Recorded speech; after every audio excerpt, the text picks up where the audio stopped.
Greetings, salutations, and other big words. My name's Ethan. My handle is Wrangler. Welcome to Frequency Studios, weekly wing it number 144 here on Rumble and YouTube. And since I seem to have the stream all to myself tonight, I'm going to jump in with a little bit more Silk Song. But real quick, over in the chat, Omer Glitch popped in. He's running a show right now, and hopefully we'll be seeing him a little bit later. Good to see you there, Omer. Thanks for stopping in. So I'm going to jump back over here. Actually, before I jump into the game, let me go over to the media assets. I can't get the audio from the game to come over StreamYard yet. I don't know what I'm doing wrong there. But for the time being, I'll play a little bit of tunes. There we go. Let me turn that down. That's way too loud. There we go. Just a little something in the background there. All right. Jumping in.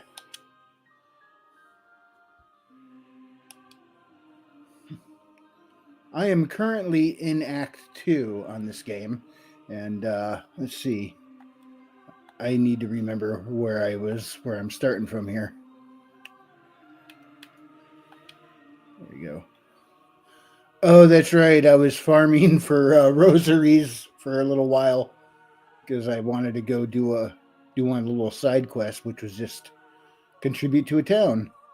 But I need to get back to some exploring. And let's see, where do I want to explore? Perhaps I should go back through Greymoor and check out the Sinner's Road. But I got my butt handed to me every time I walked in there. That's an Act 1 area, and I still can't hack it yet. Oh well. Feast on my pain. Let's go.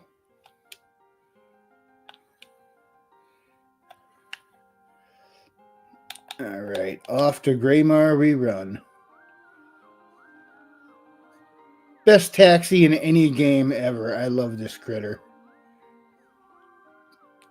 This is when I wish the audio was coming through. Because every time I ring the bell, he purrs. It's awesome. In fact, here. Make him purr some more. He loves to sing along with the needle in. All right, need to go up.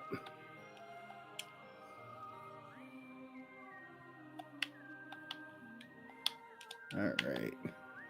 I'm not even going to bother with these guys.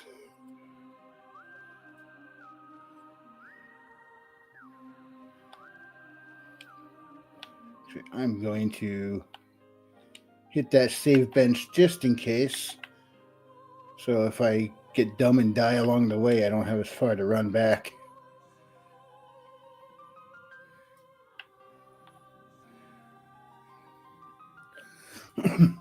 Funny thing is, for a little while, I forgot about this elevator, and every time I tried to run over this way, I kept going like you got to go a few screens over to the left, climb up through a parkour area and stuff, and I was just taking the long way around every time. And then one day, or the other day, I was running through there. I'm like, oh yeah, there's an elevator there. I didn't need to do all that. Let's see, which way was I going? Up. I need to go up.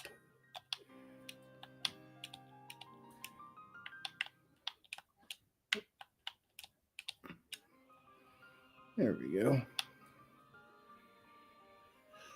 Oh yeah, and there are those critters that don't like to die.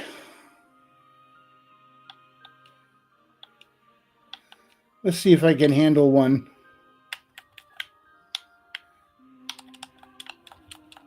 Oh. There. These critters are pretty vicious. Sneak under that one, above that one. Yep, they know I'm here now. And I'm gone. I don't need to deal with those guys.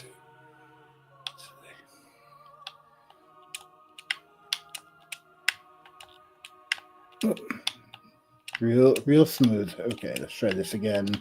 There we go. That was more gooder.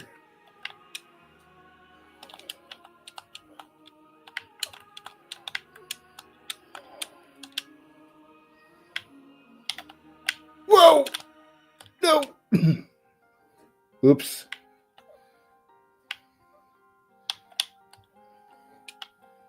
All right.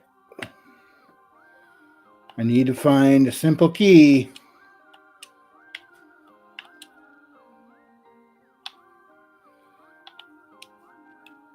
All right. I need to find a map of this place too.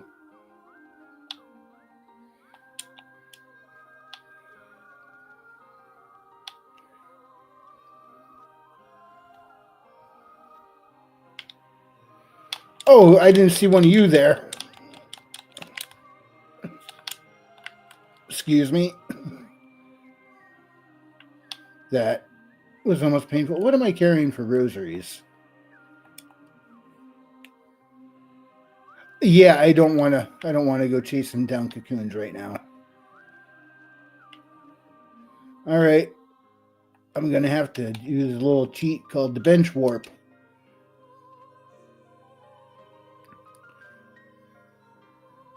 And then go back to last save, and I still get to keep all the cash I'm carrying. Because I don't want to lose that much.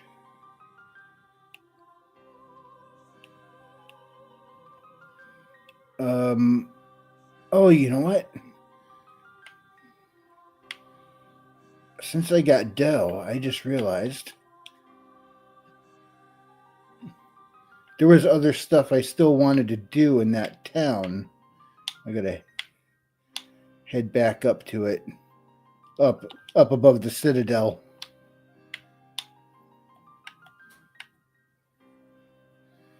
So we're going to go to Grand Bellway. And from there, there's a neat little, it's kind of like the turbo lift in Star Trek. It's just elevator system that goes all over the place. Is it this way, I think? Yes. And I want to go to First Shrine.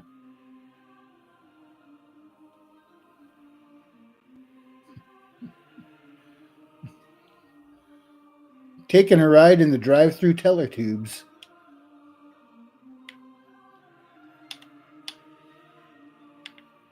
Yeah, why not? Okay, what did you have for sale here?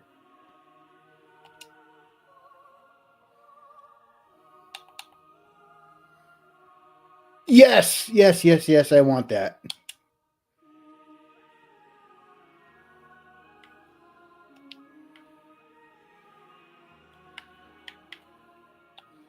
All right, now I can go back to Sinners Road.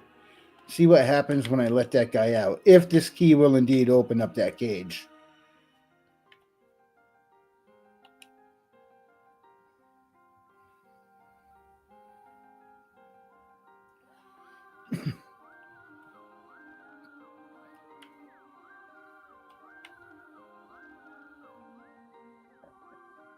See.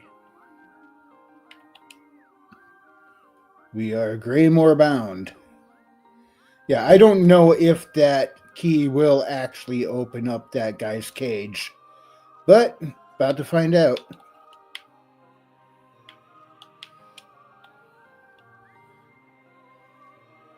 And up we go.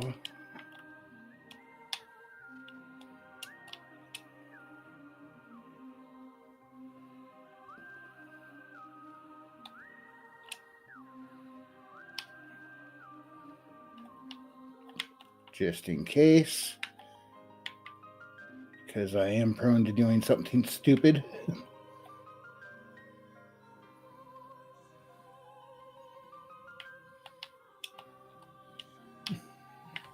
Just because I can speedrun Metroid Dread doesn't mean I don't get my butt kicked in this game.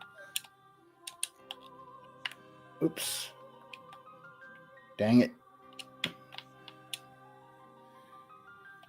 Well, at least that doesn't cause me damage. It just slows me down.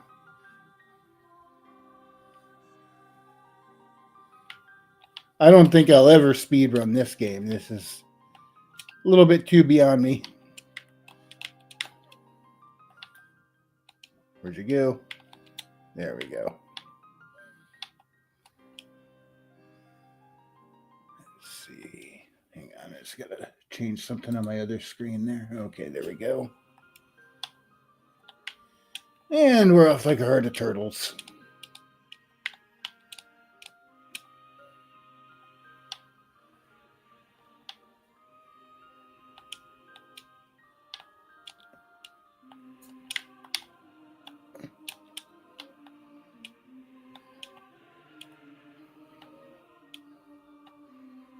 And I'm just going to stay away from them.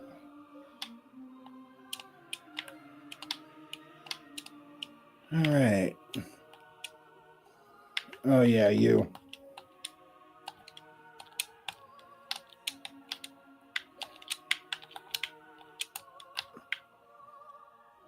I'm going to be greedy and take all that.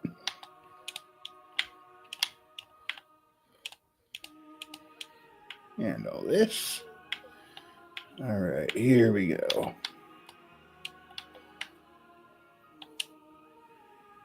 Yes. Was this guy worth my time? We're about to find out.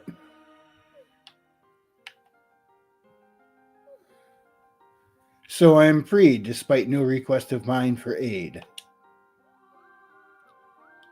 And I do not ask gratitude. The key merely fit the lock. If you choose, stay in here and wait till your shell hardens to crust. No, I shall depart shortly. With my way clear, my wish again propels me, though I tried to avoid it. Then safe journey, tall bug. I'll not pry further. Clearly you bear your own burden. You know what? The NPC half of her just lied because the PC half of me is asking. This is Fireloom Warrior. Safety is a myth. I have no disagreement with him there. There is no place safe around here.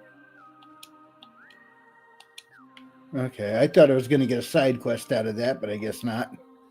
I'm sure I'll run into him again at some point. Let's see, what might I find up here? Oh, maggot-infested waters. Goody.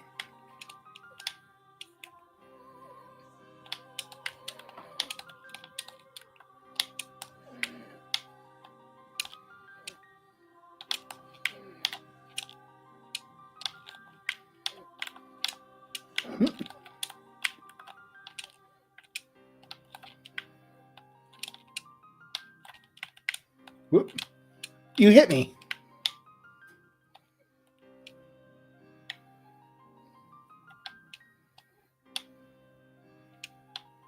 Oh, yeah, I can do that. All right, there we go. Oh, goody. I almost lost all my silk right there.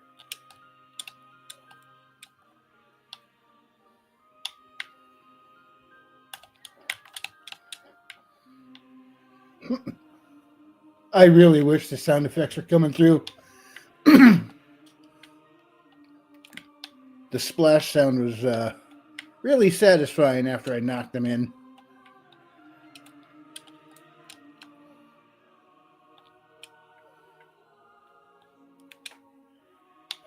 Oh, crap. There's two of you.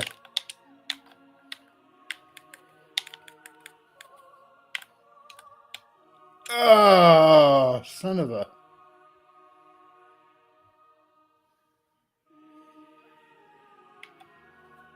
Yay. I gotta go all the way back there to get it.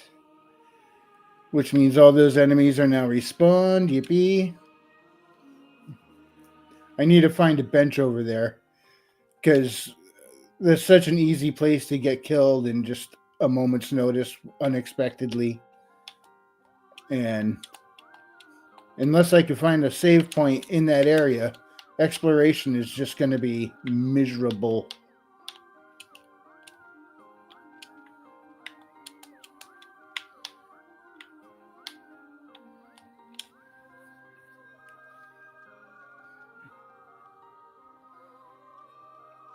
I'm considering if I should go re-equip the Hunter's Crest again.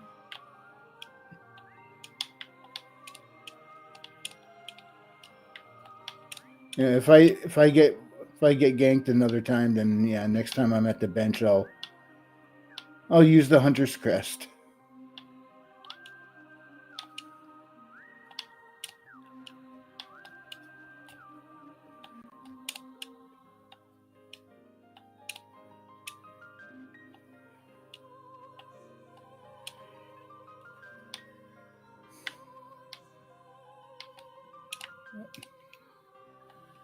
Is there something in there where that guy was standing?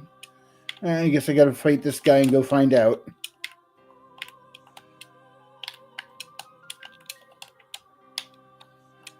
Oof.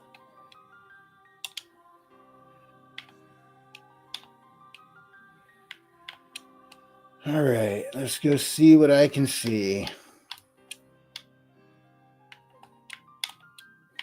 Nope, it's just background. Oh well. All right, back up to...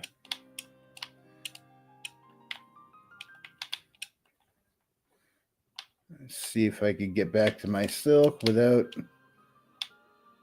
getting wasted here.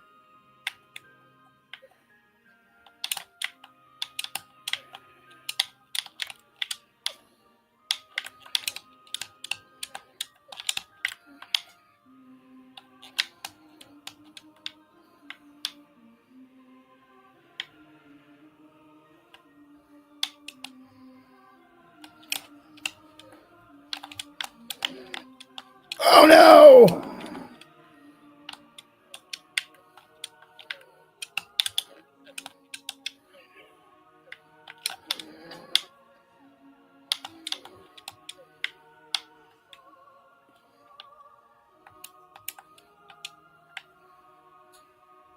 And I am very close. I just got to get there without getting killed.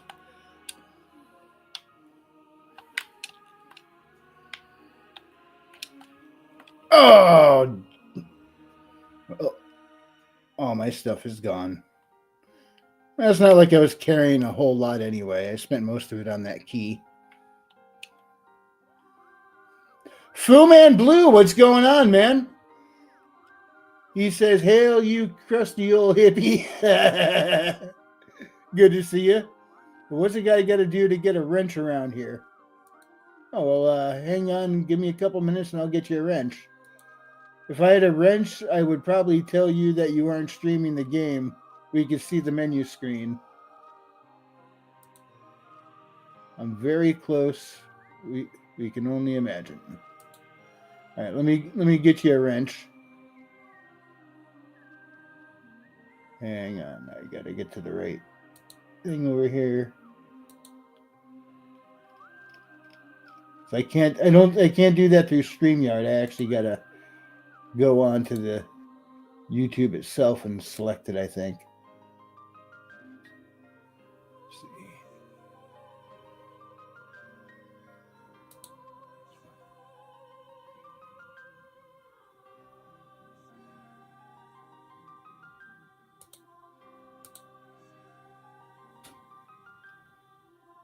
There you go. You now got it. And King Bob says, "Oh, good. I thought the stream wasn't working only on Rumble. See, it's the same here." What's up, guys? Where was I? Oh yeah, I was on my way to get my butt kicked again. Not even by a boss or anything, just trying to explore.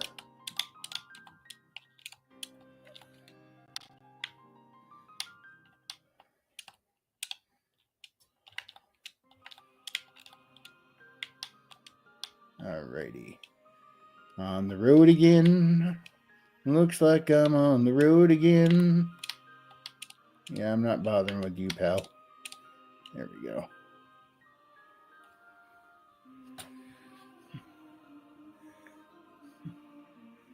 Let's see. Up, they're saying hi to each other. Back in blue. Oh, you know what? There we go.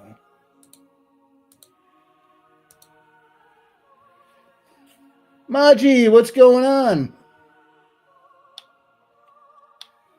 All right, let me sneak past all these doggos.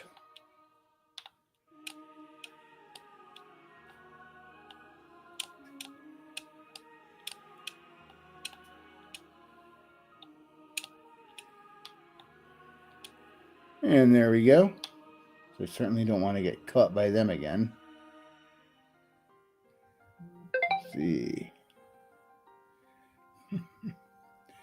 Oh, King Bob's keeping tabs on that Rumble stream. Yes, you are.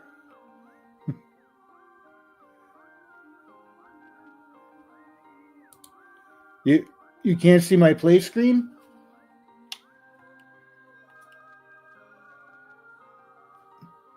Oh. I don't know why it's doing that. Hang on.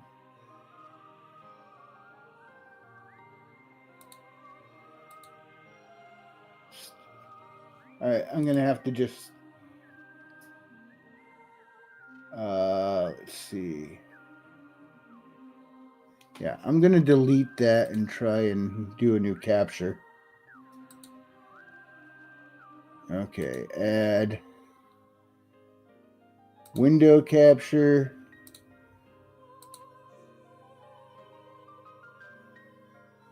Silk Song. Okay. And it's still... All right.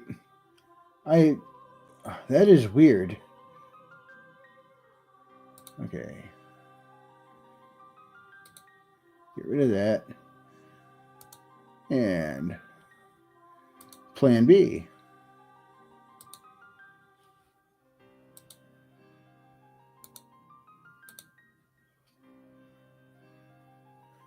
There we go.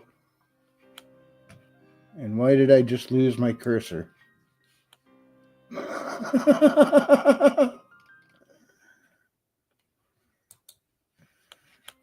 Seriously, as soon as I did the window share, my cursor disappeared. I can't find it anywhere.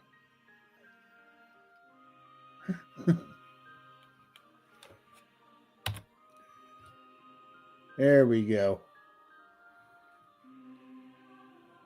Okay, now I can...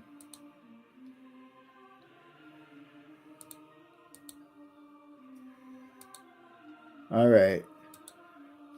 Now we all need a troll so we can spring into action. Yep. Game on.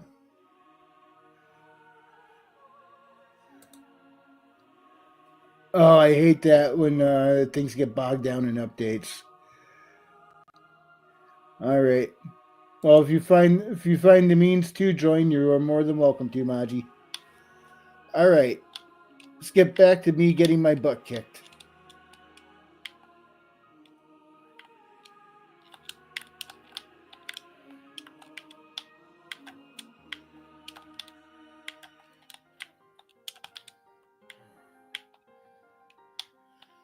Okay.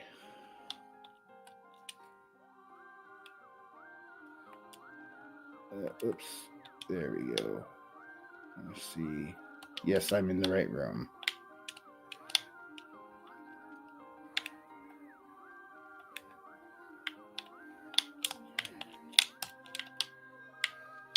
Let's see.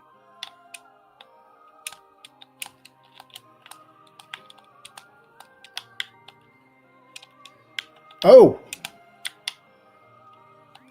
Ah! Oh, there we go again.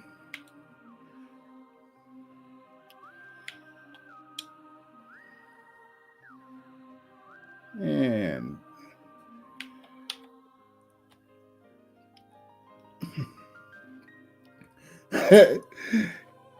King Bob says, I would join, but James is making me work, and I have like 3 other streams going on if you include football. Who says, dang it? And he also says, that's a lot. I would agree. I don't think I can. My brain's too simple to hold that much data.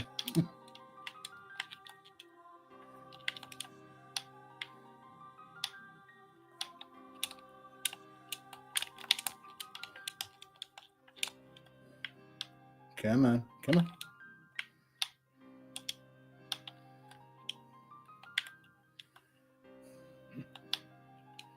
What? Come on over. I'm going to cheese this one. Okay. And I'll take all that because I'm broke now. Lost my silk, which means all the cashy money I had stored is gone.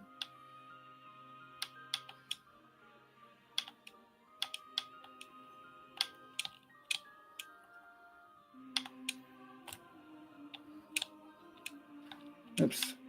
They know I'm here. I ain't letting them get to me.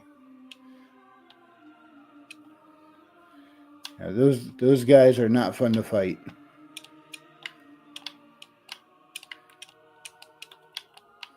And I'm not even bothering you this time.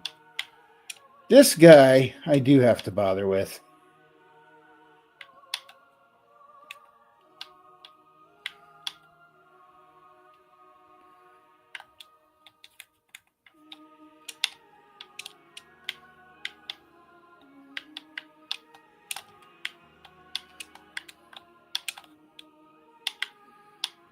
All right, next.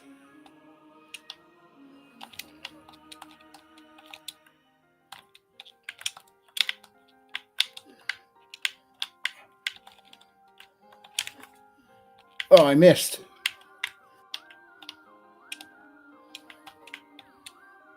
Okay. Maji, what's up? Hey. How you been doing? I've been actually out of town for about 3 weeks. Went on vacation to Idaho for 2, and then work sent me to the mainland for a week. Yeah. And how'd that go?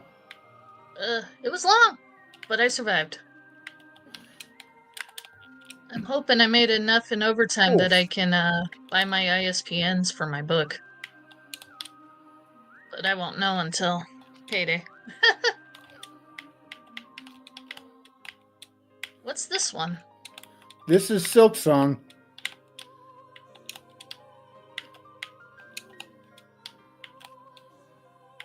Don't know anything about this game. What's that? I'm trying not to get you. I don't know anything about this game, but I'm trying not to get you killed. Yeah, this is the follow-up to Hollow Knight. And Hornet, she was kind of an antagonist in the first one. I mean, you had to fight her a couple times. It turns out she was the main character's half-sister, and she was testing him to make sure he was actually worthy to do what he was trying to do. So she got kidnapped and brought to this place, Farloom. And though she broke free, she decided, if I just leave, whoever did this, they'll come after me again. So now she's tearing her way through Farloom, trying to find out who took her, why they're after her, what's going on. I didn't think. I'm sorry, Bob. I mean, still in my defense, it's still a 6-hour drive from you. I mean, it's a whole lot closer than I am now, but I didn't think anything of it. I am sorry. Apparently, I'm dead to him now. Again? Again, yeah. And this guy again, speaking of agains.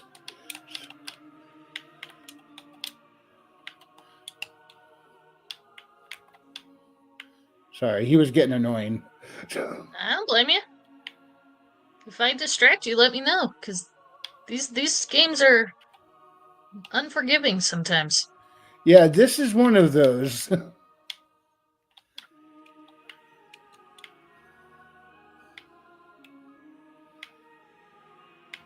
I still have I no have no map. room to talk, Fu Man. I have a tower in one room, a fan in the hall, and then the two big old wind tunnel fans. One at the dining room facing from the outer window, and one in the living room facing facing in from that window. So it's the only way to get AC in this house.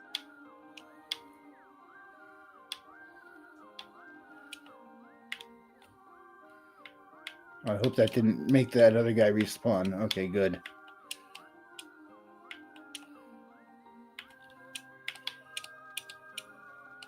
I like how she does like the Princess Peach float. Yeah, that was an upgrade I got a little while ago. I had to go hunt other types of bugs for like shards that are like part of their bone structure. And I brought it to a seamstress, and she put it into the cloak. So now I can.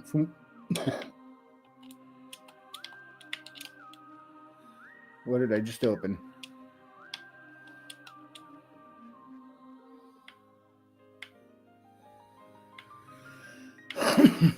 Oh, geez.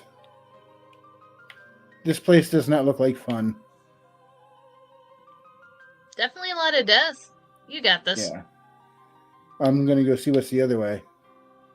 More death? Oh, I see what those guys are down there. I don't want to mess with it. Who are you? Ow.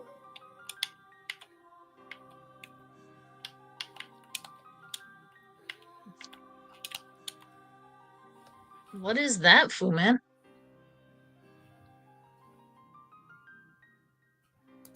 See.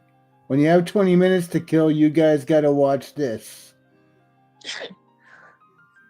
And King Bob says, I just got an email informing me that I have to play, that I have a play to go to tonight that I thought was on Wednesday. So now I got to get ready to go.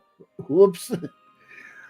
Ooh, All right. have Well, thanks fun. for hanging while you could, King Bob. And hopefully it's a good time. Yeah, hopefully you have a great time. I love going to plays.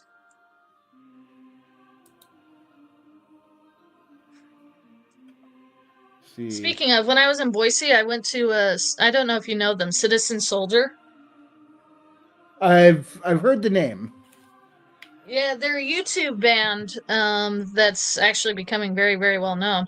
But I got VIP tickets. If you guys ever get a chance to get VIP tickets to go see them, they totally are worth the investment. It was a lot of fun, and he's just sitting there chilling and talking, and just a normal dude, because he understands that people friggin' spend money to meet him. Sorry, Yeah. King Bob.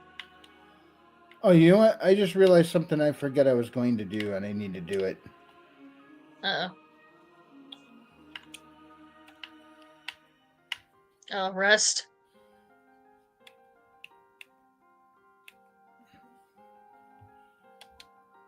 I'm going back to the Hunter's Crest.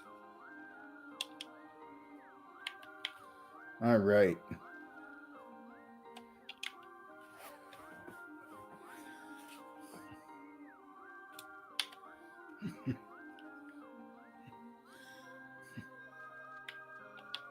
I lose a few advantages, but I gain a couple others.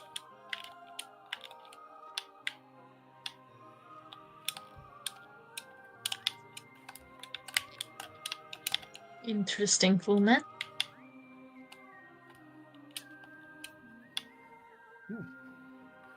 Real question is, He says, it's a story about humanity's evolution into digital form and its ultimate demise with the heat death of the universe. He's a physicist. Yeah, I had already opened it up. I'm not sure what it is yet, and so I'm glad you gave me the thing. Was this something you wanted me to show on stream, Fu, or is this just something you're saying check out sometime? King Bob says, I opened it so I could watch it when I get home. Cheers. told from the POV of one of them, and he says, "No, no, okay." So I will avoid the copyright strikes. Then I won't play it on stream. So you're looking at the ISBNs at this point, huh, Maji? Yep. Well, technically, Daniel's pretty much done with my final draft, but I decided the last minute to change it a little. Yeah. Well, because okay, so here's my thought on this. I have no language, no sex, no nudity, but I got a hell of a lot of alcohol, so I'm toning down the alcohol a little. So then that way it can be more all ages. Which I find funny that there's a lot of alcohol in the story because I don't drink. Well, it's something a lot of fantasy folk do, so. Yeah. I'm debating whether or not to change one scene a little, but during the peace treaty, they're all drinking wine. I'm changing it to cider, then that way people can decide if they're drinking alcohol or not. That works. Hey, it works. But there's one scene I need to. I haven't decided. Part of me is.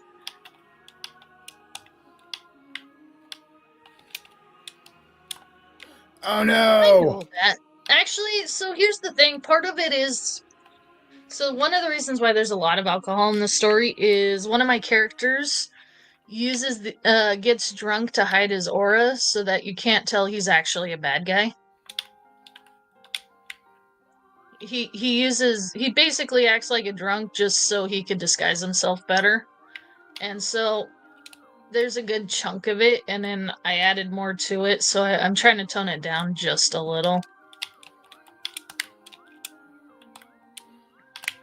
Well, this ain't looking too good here. No, you're in a tight pickle. Not anymore, though. Look, I got out of it. I wouldn't exactly call it getting out of it. Okay, it mercifully ended. How about that? But what do you think? Is that a bad idea or no?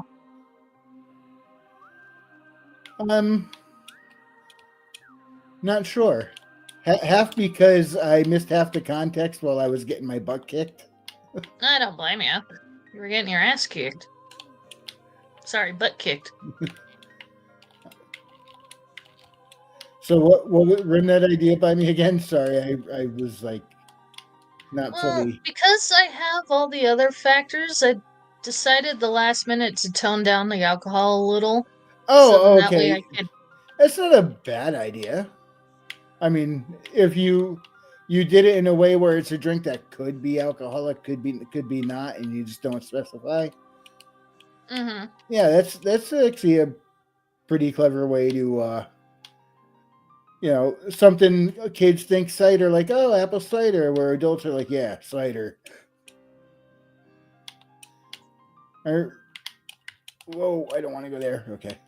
I mean, remember when a lot of shows used to be able to have jokes that looked like one thing to kids but another thing to adults, so everybody was entertained? Yeah, that's why I was kind of thinking that. Yeah, that's a good idea. So long as you have a way to make it work. Yeah. Well, I live in Washington. You can find cider by the keg, so it wouldn't be too hard to.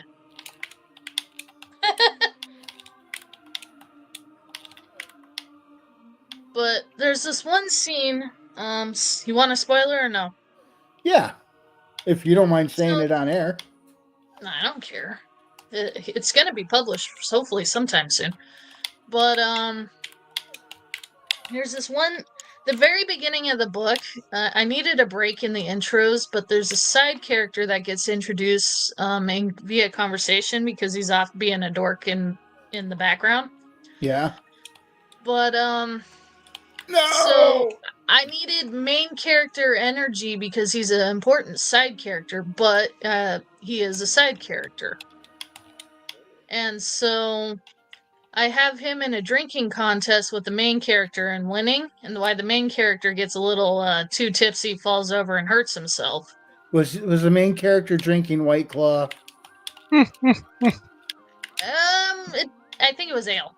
But so I'm trying to figure out if I should just leave that in because it's only 2 paragraphs and it's more of a little story within a story just to have a little bit of fun because introducing people can be boring. But at the same time, if I take it out, I don't know what I'm going to replace it with, but I'm serious on trying to make it so the book can be marketed to all ages. Yeah.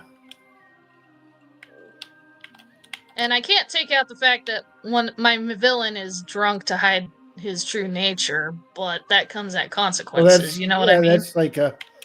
That's a mechanic of the scenario. Yeah. So that I'm not too worried about, but I'm just debating if I want to try to figure out how to alter. The book would technically the drafts would be done and we'd be on to the actual getting ready to the background stuff for getting ready to publish. But I'm holding it up because I'm debating whether or not I want to do it and how. Yeah. Well, I also had my scene that I was questioning: is this over the line or not? For what scene I'm referring to, I'm sure. Mm-hmm.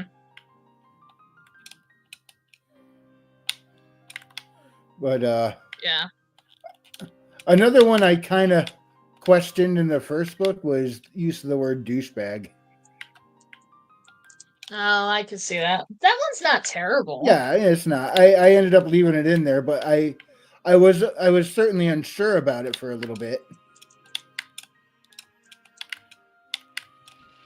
Yeah, I think that's something most parents would probably let kids say, although, looks.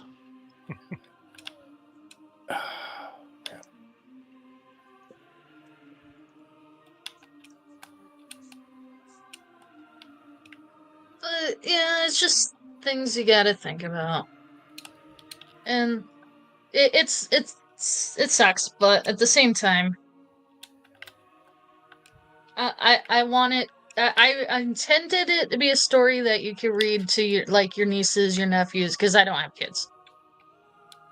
I mean, there's a couple parts where it's a little boring, but hey, politics is always boring. What did I just find? Are you friend or foe? Okay, I can talk to them. He cute. And hi, Looks Maji. like a little bull. Hi. Haven't seen you in a while. Yeah, I've been in and out, in and out. How about you? How are you doing? Life. Although I think plans are working well. At least one of us is. This weekend I got sucked into No Man's Sky and completely lost track of time. But at least I got a cool looking ship now.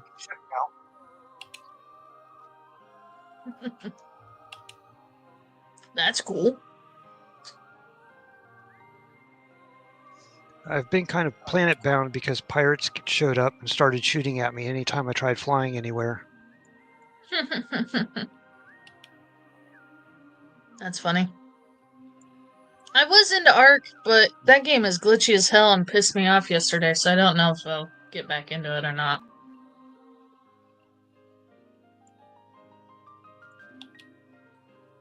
I got stuck in a rock and lost all my gear because I had to die in order to get out of the rock. Oh gosh. That's annoying. And it wasn't even in a fight or anything. I literally hopped off my mount to tame a Carnotaur.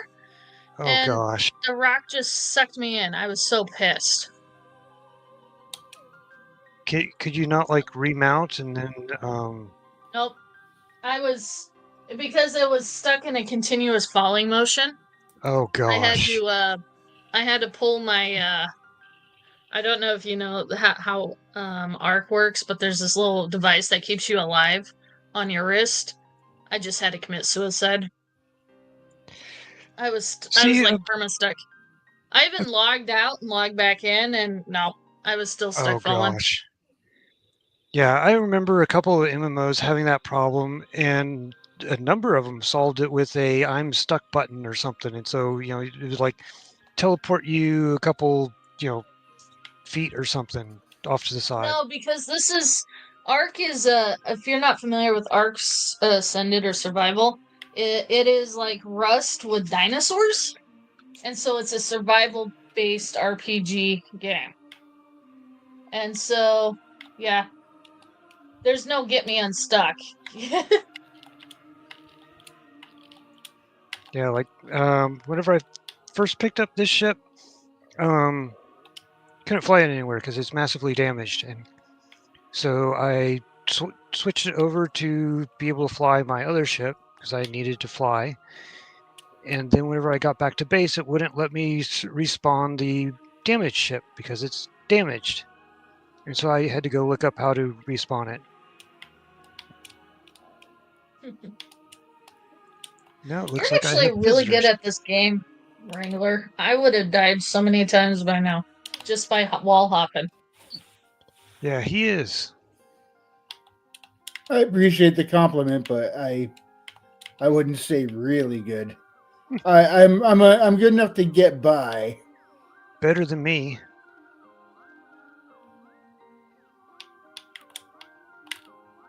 Oops. Oh, is this the alien? Yeah, this is the alien base.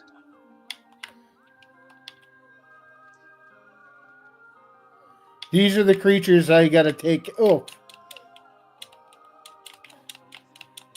Ah. These are the creatures I gotta kill 10 of these. And I still have no save point in that area. Oh, is that what's going on? Yeah. And going back through all that again and again is starting to get tedious.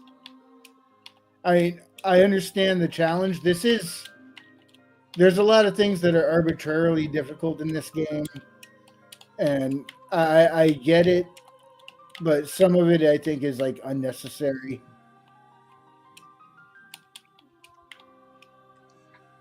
See, Fuman, it's not that I worry about the main, because he's the main. Audience doesn't know he's the main villain till later, but so I don't mind that one. It's just all the other extra side booze. But this is coming from somebody who doesn't drink in the first place, so the fact I wrote that much is actually pretty intriguing. Hello, everybody. How's it going? Hey, James. Hey, James. Doing Oh. well, doing well. King Bob says you're working him to death and he can't join us. Well, you know what? He shouldn't charge so little then. Nah, he actually's out of play, but I had to give you a hard time. So we're talking the lizard today? The lizard, yes. Well, yeah, it's Monday, so Monday is usually the whatchamacallit, the pug day. James, I found an alien base and it's right next to mine. Oh, that's fun. Is it a big one or just? Oh, it's one of those abandoned derelict ones. Yeah. Oh, those are they can draw some attention from some hostile aliens, but not too much. And now I'm trying to remember where my base actually is.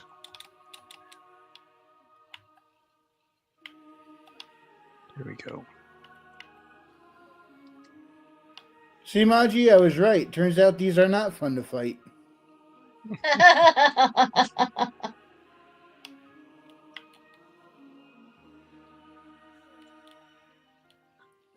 Can I bust him out of there?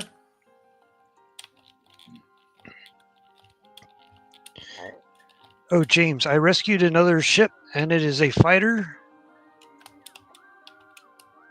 And I was debating whether to turn it into garbage, and a friend of mine said, no, keep it. That was a good one then. Yeah, let me get back to the base here. And well, you can Found see it. the wings from on the other side. But yeah, it's damaged pretty bad. Yeah, the ones you find just derelict are usually in bad shape. You got to do a lot of repairs on those. big thing right now is platinum, I think.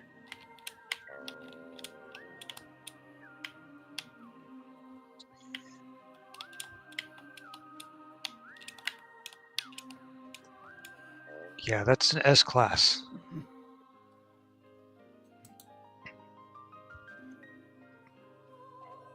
And I've got Okay, nice. I got most of the damage repaired. I'm just platinum is going to be the hard thing right now with the But you pirates got it system. flying though, so that's good. I've not actually tried flying it yet. Okay. Well, it looks like you got your engines up and your launchers up. You know, your Yep. thrusters and all that. But the chromatic metal, I just have to mine more of it. Yeah, lots of mining in that game, but you learn your elements. Yep, but that's why I ended up on the cold planet, is because the cold planet has these large things which have lots of that material in it. Cool. In As my compared- game, I'm looking for roach guts. I think you get the better deal at the moment. Well, the other planet that I first found that had it, and that was where I was mining it mostly. Unfortunately, they're little small stones, and so they're hard to find among the grass.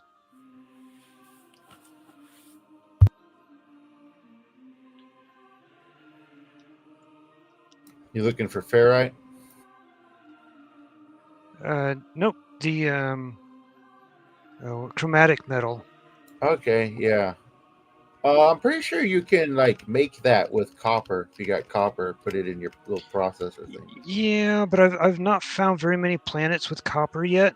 Okay, yeah, there So you go. yeah, if I can do it this way, then I'll do it this way. Yeah, that's how you can do it. If you can find that stuff, it's pretty rare. Oh, well, there you go. Looks like you Well, got a little bit there. yeah, it's all over the place on this planet. All right, you got a good And- one then. You're in the right place. And my it's also all over the place on the nice planet. The problem with that is that it's hard to Okay. find they're small rocks, and they're hard to find it among the grass.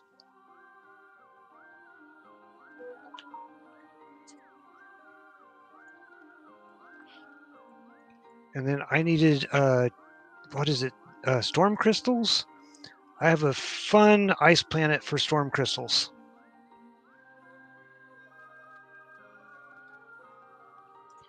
Luckily, I got an ISO suit, or the mechanized exosuit.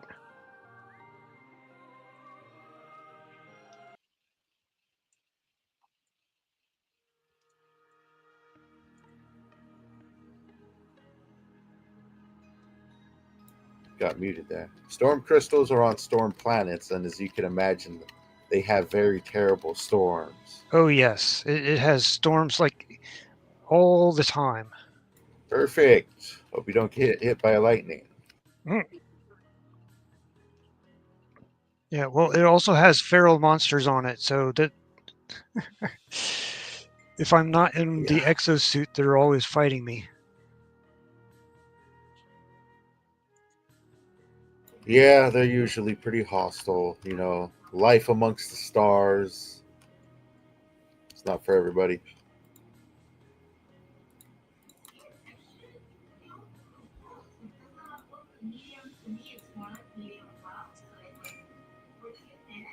Is that a rainbow in the background? No, that's another planet. Yeah. Oh. Because it's gotcha. a snowy planet. I'm looking at my little phone screen now. I don't have the big monitor in front of me anymore. Yep, I believe this particular one is a moon and not a planet.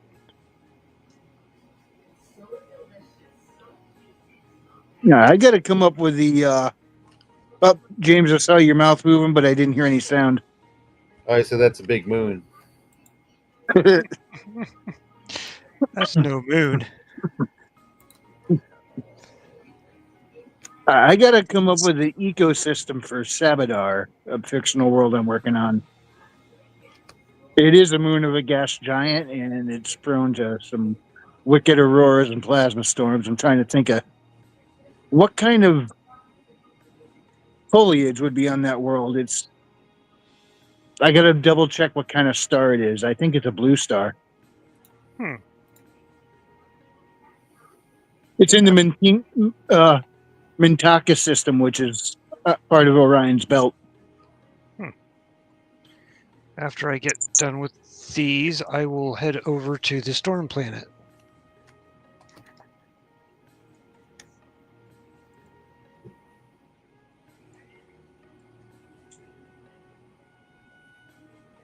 There is a very angry bird outside my house or window, so if you can hear it, I apologize. I cannot Okay, good. tell it not to knock stuff over. Yeah, well, Those angry birds tend to knock everything over. They think they're yeah, pretty cats. much.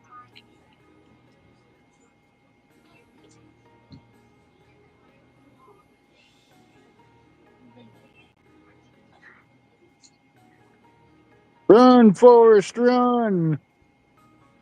So for what I was thinking, Yeah. because you mentioned you were looking for stuff for your planet, right? Wrangler? Yeah. Where you have very harsh storms, very high intense heat. Why not do kind of like a coral forest, like the underwater trench volcanoes are littered in anemones and that kind of style, where they can Oh, withstand yeah. extreme cold, Oh, extreme they depression, have. and extreme heat. It's not an extremely hot planet. They have extreme auroras and plasma storms around the planet. Mm-hmm. I mean, they can have our storms. And the nice thing about these plasma storms that happen is just work out narratively. Because I needed a period of time where a certain ship couldn't leave that planet, and it turns out that plasma storm is the perfect way to do it. Mm-hmm. But what it is I actually did a bunch of research on it. I was trying to go, is it plausible? I asked Grok, is it plausible for a habitable planet to be in this star system? And Grok's like, no. And Way not. I said, what if it was a moon orbiting a gas giant? Hey, And Christina. hey, Christy, and in the magnetic field of the gas giant was helping shield some of the radiation in that 5-star system, and Grok said, well, life couldn't happen there because the lifespan of these stars, they wouldn't have been there long enough for life to form. This, that, and the other, plus other issues with the physics. And I'm like, well, remember, this is a continuity where creation is a thing. God created, blah, blah, blah. So between that and using electric universe theory as the basis for the physics system instead of the standard cosmology, how plausible is that? And all of a sudden, Rock said, that is very plausible because the electromagnetic system, the electric universe theory fixed a lot of the physics issues. And since creation's a thing, you don't need millions of years for life to evolve. Mm-hmm. I don't know that I just name. thought it was really kind of cool that under normal circumstances it said no. I said, what about a EU theory? Then all of a sudden, yes.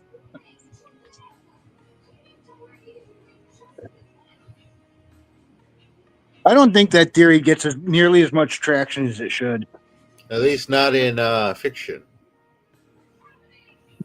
It doesn't get nearly as much as I thought it would in real life either. The electric universe theory. I don't think they have all the answers. They flat out say they don't.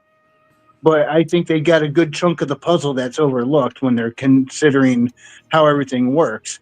And the primary thing is the gravity issue. People look out there and they're like, okay, if all the planets are in this spot, there must be more gravity or else everything would fall apart. Where's it coming from? Electric universe theory says you got to consider plasma cosmology, electromagnetic fields that holds things in place as well.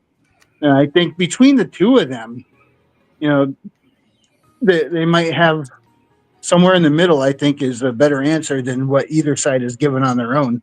Mm-hmm.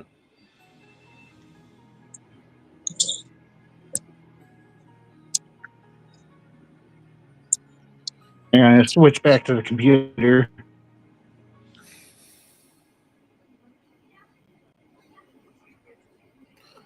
Yeah, man. 'Tis the season. So, you guys got anything planned for Halloween? Besides Maybe. going to I work? don't know. Work.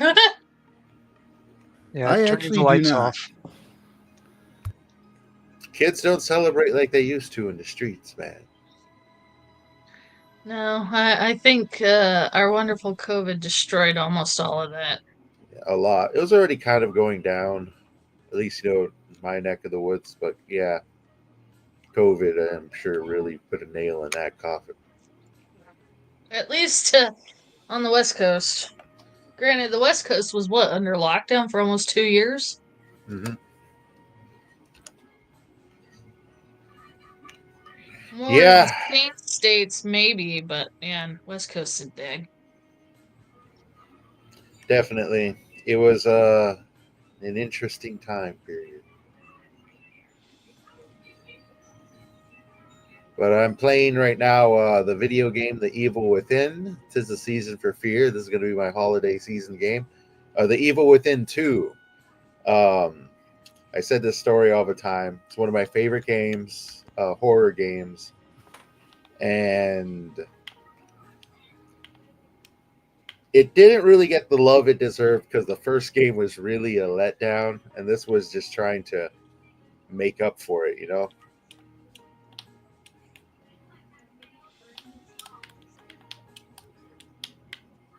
And it's very First, I thought you story-based. were playing Deus Ex because he looks so normal. Back Before then, he gets his Ognets, yeah. Deus Ex. That was a fun game, at least the first one. Oh, the second one was so loaded with microtransactions you couldn't physically beat it unless you bought that shit. Really? Wow. It was very disappointing. Because the first game was good. Yeah. I enjoyed the heck out of the first game a lot.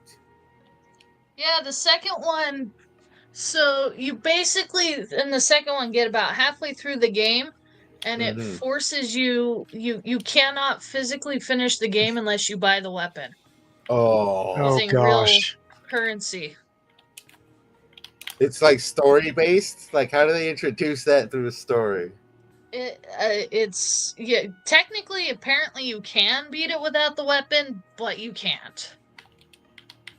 It just comes really hard. Yeah. That's ridiculous. I've heard of some crazy stuff, but that one, Well, that was when they first started. I mean, that was right before Battlefield 2 came out and all that. So it was mm-hmm. when microtransactions was at its peak. Yeah. Oh man, they really went overboard. Oh man, I am. I'm glad I wasn't there for that one. I was like, yeah, I'll check this game out eventually. I like the first one. Yeah, here we are. I'm kind of glad that now, seeing where gaming has gone, I'm glad that this one didn't get another sequel in that regard, because it would have probably just been another thing to be just put on the altar of wokeness and sacrificed.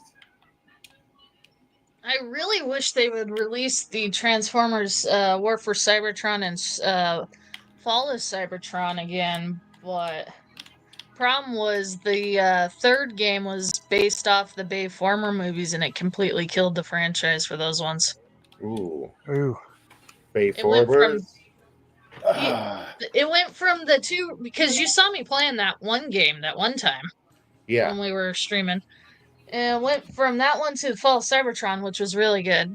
And then it went to the Dark Spark, which is based off the Bay Former movies. And I was just like, why the hell did you do that? What's up, Frederick? Hey, how you doing, Wrangler? Hey, Frederick. Pretty. Sorry, I never heard the little bloop notification when you popped in the back there. I saw that no one was reading the private chat. I'm like, these guys are focused on their games. They're having a good Yeah. time. Speaking of chat, let's see. I need to catch up because see. Oh, Corey Barton's joined us. What's up, Corey? Hey, Corey. Yeah, you just followed up from Omer's stream. So we were doing the Monday draw over on Omer's Oh, side. cool. And we told him come on over here, continue the party. Yeah, There you he go. says I've played that Evil Within 2 game a bit. Yeah. So it's cray cray. The setting is ripe for surrealism, and they go all out. This was made by this is a passion project by the creator of Resident Evil 4, everyone's favorite Resident Evil Ooh. game. Yeah. The first one didn't do that well. People didn't like it. Second one didn't do that well, not because it sucked, but because nobody liked the first one, so nobody came and played this Yeah, one. they did a remake of 2 and 4, and I hear they're I bought them, and I hear they're pretty good. I haven't gotten around to playing them yet. Mm-hmm. Corey says that Cyberpunk is better than all these games, by the way. Cyberpunk. Billy wouldn't agree with that. Cyberpunk looks good, but it's got some issues. Though I got a like 80 gig patch this weekend on Cyberpunk. I was like, Oh, wow. what am I downloading 80 gigs? It's bigger than most of my games. That is a lot. That is a I lot. have to admit, okay, so when I first got this game, I was really, really pissed off that I wasted money on it. Was Which- Fallout yeah. 76, Oh yeah. but they've Yeah. been updating it and Mhm. making it a whole lot better. I mean, eventually it does wear off because it's definitely meant to be played with friends. Yeah. So you get bored after a while, but the complete turnaround to all that they added and fixed in that game, especially after the Fallout show brought some life back into it, Mhm. is pretty hands down good. So if you guys haven't played it in an age or two, give it a shot. Like I said, eventually you'll run out of things to do because it is meant to be played with people, Yeah. Yeah. but it has gotten better. I've played a lot of that one, even in its shit form. I remember like housing being a big thing, and you can have actually, if you're into RP, that game is ripe for RP. Hope someone's at the door. They are. Give me a sec.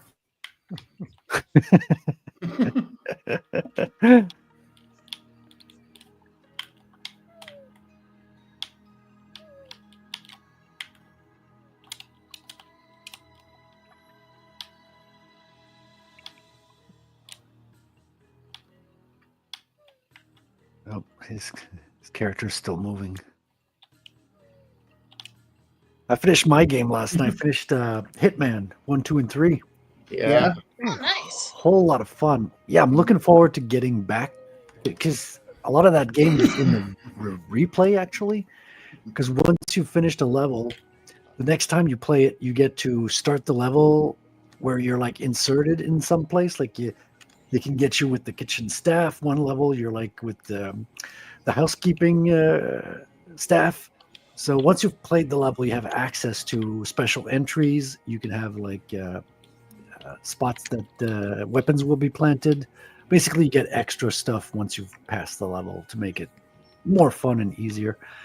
And to be honest, when you're doing the first playthrough, you're kind of like just like on a rush to get at your target and kill them. The second playthrough, you're kind of more focused on getting the stealth assassin ranking.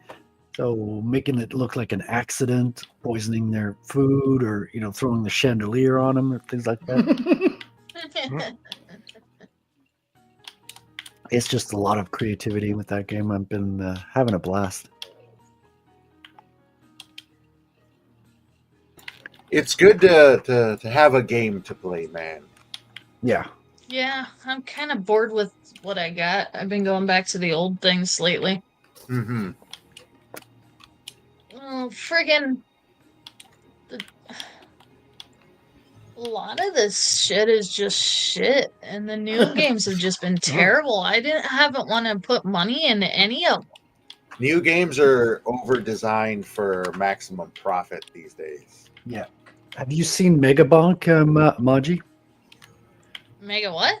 Megabonk. It's a new one that's kind of taken off. It's a solo entrepreneur game, solo dev.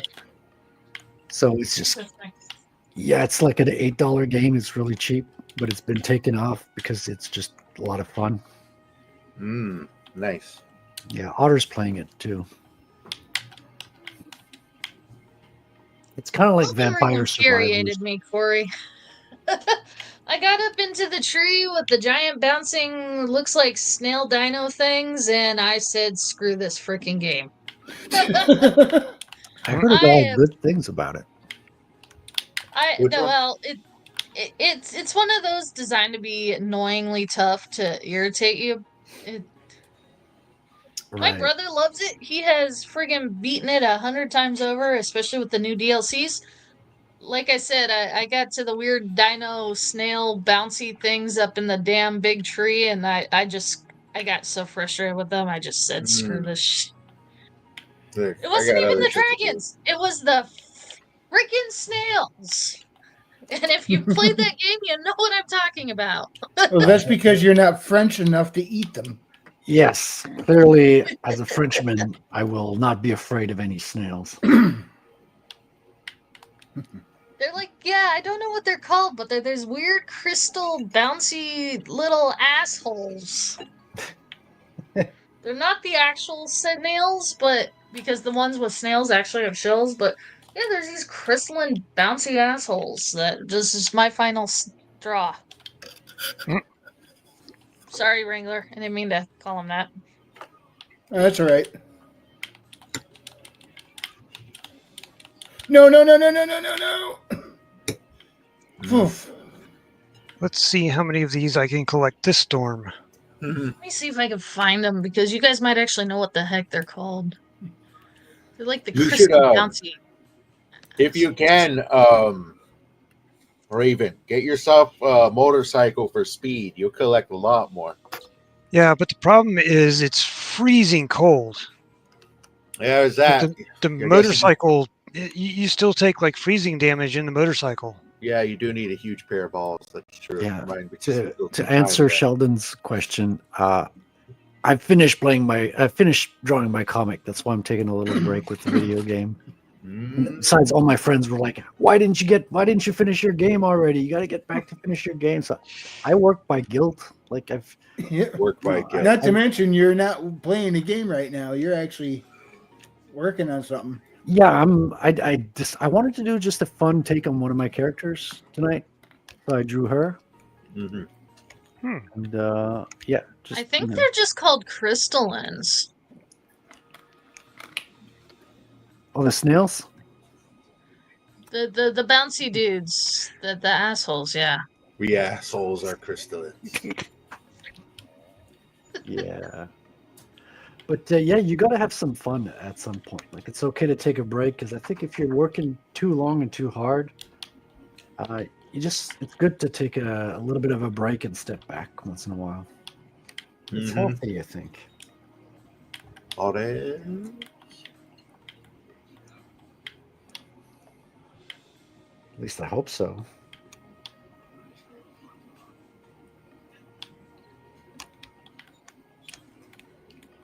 I don't know. A Drink with Crazy had a really good couple on tonight. That interview was actually really good. I didn't catch any of that tonight. How did it go? It went really good. They had some interesting stories. It reminded me a lot of Snow's energy. Oh yeah. Okay, Snowergy. If you know RH Snow, but a lot more mellow, but in terms of that vibrant fire and just the view on outlook on life. Yeah, it was a really good interview. If you guys get a chance to see it. I may. If anyone who doesn't know, RH Snow is like the coolest woman ever. Yeah, she's got a podcast on tomorrow too. Yeah. She Oh, is, cool. yeah. Yeah, James, your podcast with Snow. Yeah, definitely shill Uh-huh. that. And you What's guys up, Liverpool? You've been going for a long time. Hey there. Yeah, the podcast has been going for over a year now. Am I in? Yep, you're in. Oh, hey. Welcome. Hey. Hello, everybody. Hey. Hello. Yeah, we'll be live tomorrow, 3:00 Washington time. No. The storm is They're a ending. lot more entertaining than we are. They actually come prepared with topics and Well, You know. mildly prepared. mildly prepared, but we come with. We don't know what we're talking about tonight. Let's play more video games. Mm-hmm. Well, you have the wing it technology, to be fair. I mean, if we need topics, there's some spicy ones. We could go Israel. We could go electrocuting dogs on stream. Oh yeah. No. Actually, I got a weird take. So, Mm-hmm. believe it or not, I had a chance to see Jimmy Fallon live. Not his show, but actually live, just performing, non-politics, none any of that. He's actually kind of funny. What the hell? Well, he's a corporatist. He says what he has to. He's not funny on TV, but when he was doing his gigs and stuff for the Mhm. for the thing I was at, it was just like, why the hell? Why aren't you funny on your shows? Yeah. Well, he's paid to not be funny. Wait, which Jimmy is this again? Fallon. Jimmy Fallon. Oh, okay. Yeah. You know, he is funny. I've heard his stuff. He's funny. I mean, he was funny on SNL. If I'm thinking of the. Yeah. Wait, am I thinking it? Yeah. Yeah, Fallon. that's With that the right kind of Fallon. big ass smile. Yeah, that's him. But it baffles me because his show is literally tanking, not making any money, but he's genuinely a funny ass guy. I don't understand. Oh my God. He's doing what he's paid for, basically. And when I watch his show, at least when I've seen him before, you can kind of tell he's not woke, but he is a corporate shill. Her dress turns into a parachute. Yeah. Yeah. You know the Rule 34 Gooners are going to love that one. Well, I'm sure called they it the probably already Princess have. Peach move. Yeah, I called it the Princess Peach move because Peach does that in the friggin' Smash Brothers. As for Jens. Didn't Peach I remember that. or wait, was it Peach? Didn't the princess character in Mario 2 also have the ability to like float with her dress? That's where she got the ability in Smash Brothers, actually. Yeah, but she her dress would not blow up like a parachute though. It would just it'd be the same sprite when she was walking as when she was floating. Oh, okay. I mean, it's been like 35 years since I played Mario 2, so. Oh, you got to go back and play once in a while. See, I have a mini SNES and a mini classic when they came out with those limited edition runs, so I get to go play them occasionally. Well, that's nice. I got a new tool. The farthest back I usually go is the Super Nintendo in order to replay Chrono Trigger or play like an older Final Fantasy. I don't typically go as far back as the NES. Oh yeah, the SNES is pretty fun as a retro system as well. I think that's still my favorite system. I wish they would bring back, because you know how they did the limited mini runs. I wish they would do that with the Game Boy. Do like a Super Game Boy condensed one with all the old school Game Boy games. That would be so cool. I'd pay for But they that. could make so much more by having you subscribe to a service to be able to play them instead of letting you buy them. Yeah, knowing Oh, Nintendo. I know. Nintend's been having a bad year with customer service. Like they fired all of their support service teams. Oh, Wrangler. To hire people from South America and train them now. Well, that's because, they were dumb enough to hire EA from the first damn place. How you doing, Otter? I'm doing good. How are you guys? Hey, Otter. Oh, this guy. Jesus. I know, right? Get a load of the water weasel. You'll get used to him. You'll learn to love me. I don't know on that. That's gonna be the subtitle of his autobiography. You'll get used to me. You'll learn to love me. Oh my lord. Yeah, it's going good. I've been working on a couple of stories while preparing for my book release. So yeah, it's been going well. The Western story you were Yeah, talking I'm about? working on a Western, and I'm also doing a quick sword and sorcery short story.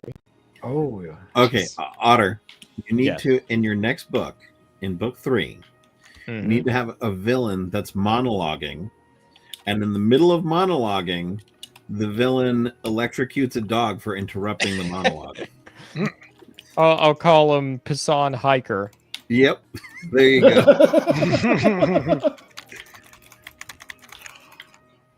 and I'll call the dog Yaka. Totally not an anagram for Kaya. Not at all. Well, I don't know. I have a Mielax Silverton, a Lord Otter of the River, so you know. I'm so glad to hear that I am a lord in your world. Your pompous ass, but yes. It's the natural order of things. That's all I can say. There can No, be you no pompous ass. alternative. Your personality, or not your personality, but the personality of Milak is actually based off of someone I know. Well, I just I guess remembered I we're on just have stream, or I a would have dropped f bombs. I guess I just have an electric personality is all. Totally not me being full of shit. Not at all. Well, he's got the biggest heart you know, but he comes across as biggest asshole. Exactly. That's like me to a T.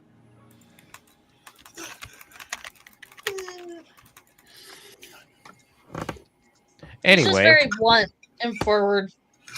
anyways, how's everybody doing tonight? All right. It's going. Good. How about you? Nice. Yeah, it's been going well.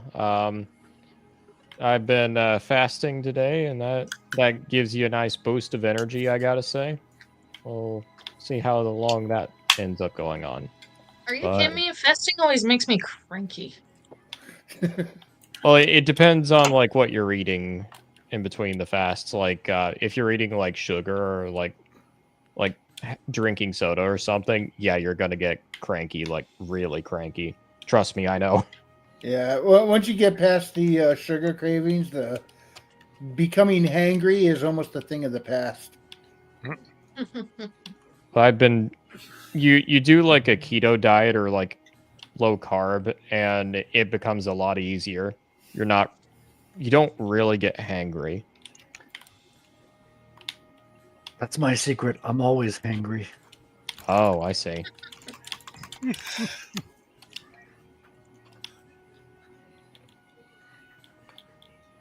She works hard for her money.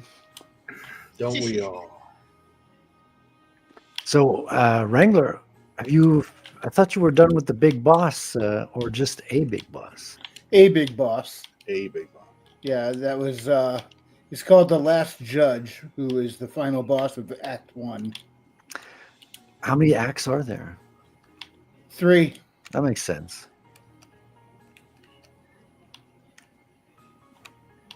Yeah, you're really good at this game. I would have died multiple times by now. I have died multiple times. What are you talking about? I would have died more. He's dying all the time. Same. I died like 4 times while we're on the stream. Yeah. Yeah, I die all. I'm save scumming in Hitman because that's the only way you can get through it. Oh yeah. Hitman, man, is you gotta learn to play that game. You think you I know. love it, dude. I'm so addicted to it. Mm-hmm. It's a good stealth playground. Yeah, and I go ahead. Have you checked out the online speed runs that people do? Well, see, that's what I was gonna say. I want to wait. No. I want to wait a while before I go watch those because a lot of the deaths are kind of spoilery. There is a lot of hidden stuff. Like they put in a lot of good stuff in those levels, and it's always more fun to discover like a sweet death on your own. You know. That's true. Oh yeah. I'll tell you one of my favorite video games death, and this was actually from the last couple of years, but when I played through Baldur's Gate 3, learning that you can be wished to be dead was like one of my favorite deaths in that game. You could what? Be wished to be dead? So in D&D, there's such a thing called a wish spell, which Right. Yeah. pretty much reality distorts whenever the spell is cast. The thing is, you have the chance to meet with Lae'zel's goddess, who is totally not a lich. But it's like, if you really, really piss her off, for one, the game kind of warns you to back down. But if you don't, she will just say, "I wish for you to end," and so your whole party just wipes there on the spot. Wow. Okay. And I'm like, you know what? I'm That's happy. I'm not even mad. This is great. I forgot you could do that. Wasn't it when you just enter the town and she appears? No, this was in Act 1. You're going to the Githyanki Creche, and there's a part of it where you speak with her through basically a hologram. But you can really piss her off there. And so it's like the game has a very smart way of conditioning you to always watch what you say around her. I know you can when you first come into the city, the first night you rest. If you're not careful, you can actually summon her there too. Oh yeah, I did that before though. It was a much better outcome than the first time. Well, I hit saved and went both ways just to see if I could piss her off and then gain her favor. Yeah. That is one thing I'll always give Baldur's Gate 3. They did not shy away from the amount of choices that are in that game. They jam-packed a ton. And the total different ways to have a total party kill and still have an ending. Yeah. It's one thing you really got to hand the game. Like, say what you will about the companions. I agree they're not the best companions out there, and Act 3 is not that great in my opinion. But it still shocks me how much choice is in that game. Oh yeah, no, I have a buddy who's played it probably like 100 times over, but because of all the different endings and different ways you could play, he swears by the replay value in that game. Yeah, has excellent replay value.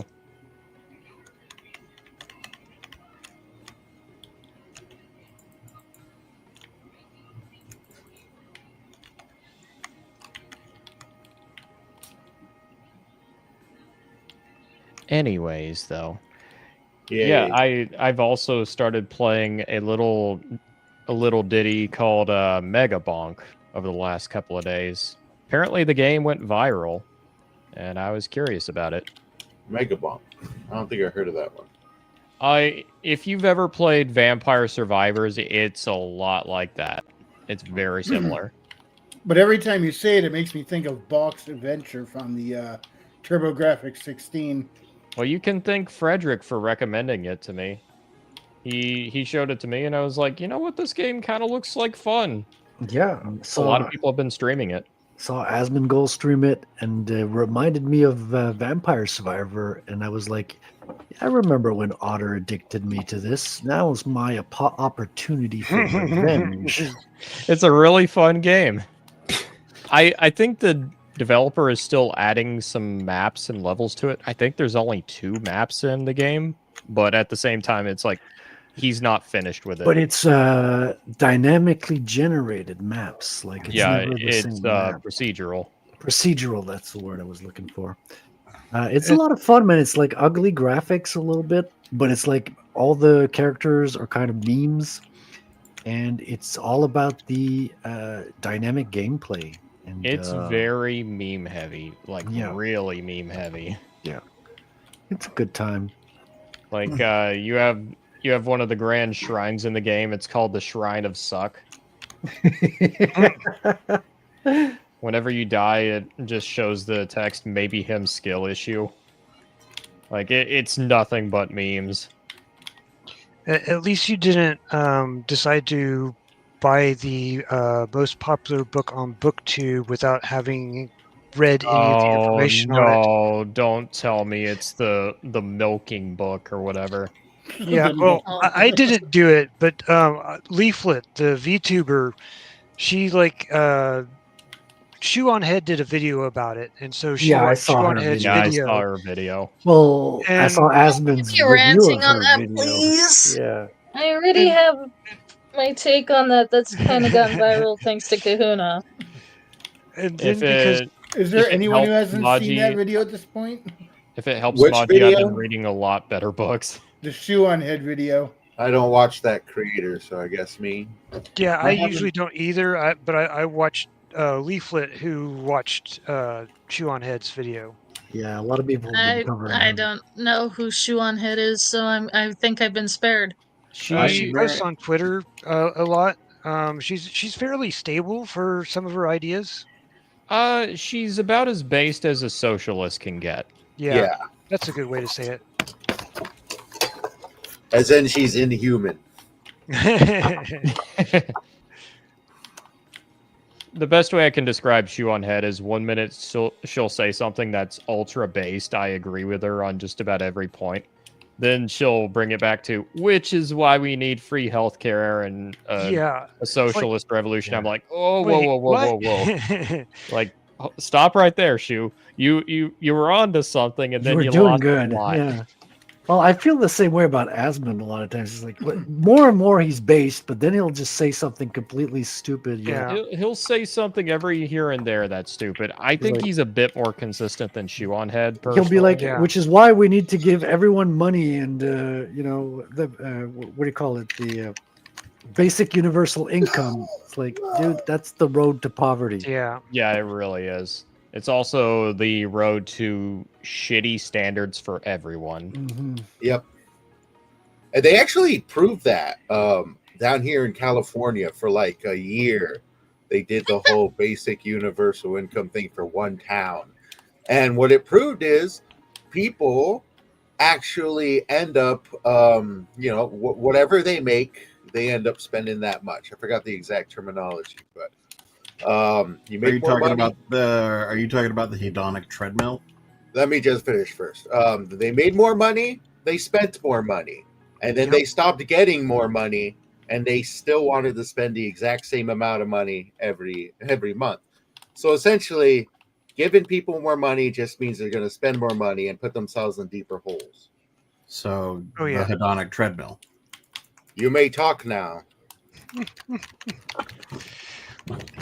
Yeah, there's a specific name for that, but offhand I don't know what it is. It's called the hedonic treadmill for the fourth time. Thank you, Captain Condescending. You letting that little rabbit or mouse beat you, Wrangler? It wasn't a mouse. It was a What bug. was it? They're, You they're got all beat by a bugs. bug? Yep. That's pretty bad, Wrangler. We need to. I'm gonna have to do an intervention. You want to try it? It looks fun, to be honest. I've already got my own game I'm on right now, but does look I fun. would try Hollow Knight first before you try this one. What Yeah. game are you playing, Frederick? So I just beat Hitman yesterday, like Hitman 1 through 3. I got through all the levels. Well, the levels that come with the game, because there's a lot of stuff you can buy extra. But I'm looking forward to the replay, because I think this specific game is about the replay more than the initial run through, Yeah. because you want to get to learn the levels and try to get the stealth assassin title is what they call it. So when you don't have to have any accidental deaths, well, you don't have any unwanted deaths basically, or that are not your target, and silent assassin, yeah. And make sure you don't get caught, make it look like an accident, and then you could just walk out of there without anybody chasing you. So yeah, it's fun, and discovering the levels, because when you play the first time around, you don't necessarily explore everything, and there is a ton of stuff that's hidden in those levels. I'm usually the guy who doesn't replay most games just because I think I've had bad experiences with a lot of games where you just play once and you've pretty much seen everything. Yeah. but this one is made for replay because when you beat a level, the second time around you get special extras to beat the level. So, for example, Hitman, once you beat a certain level, the second time you can go in as a gardener. So instead of starting you outside the walls and you having to find your way in, Oh no. they place you as a gardener. Oh, And nice. so it's kind of like real like spy stuff, right? And you can get drop caches, so they can drop in weapons at certain locations. You can go and pick them up, and so you also see a list of, I don't know if achievements is the right word, but a list of the things you can do in the level that are kind of special. And when you finish, it shows you the ones that you got, and you always get like, I don't know, 5% or something, like you get very little of all the things you can do. So it kind of motivates you to go back in and try to get more.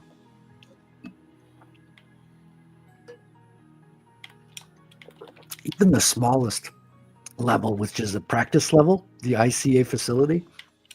Yeah. I played that like a dozen times or more. Now that sounds like a proper stealth game if I've ever heard of it. Like that's one thing that the Thief series was really good about. Yeah. Just like the first level, you could spend like an hour and a half in that first level. Yeah, because you have like dozens of ways you can kill your target. Can find civilians. You and people who know you seem to have an uncanny ability to attract trouble. That reminds me, I need to get back into playing Thief the Black Parade. That's a full-on fan game by a bunch of people who used to work at Arcane.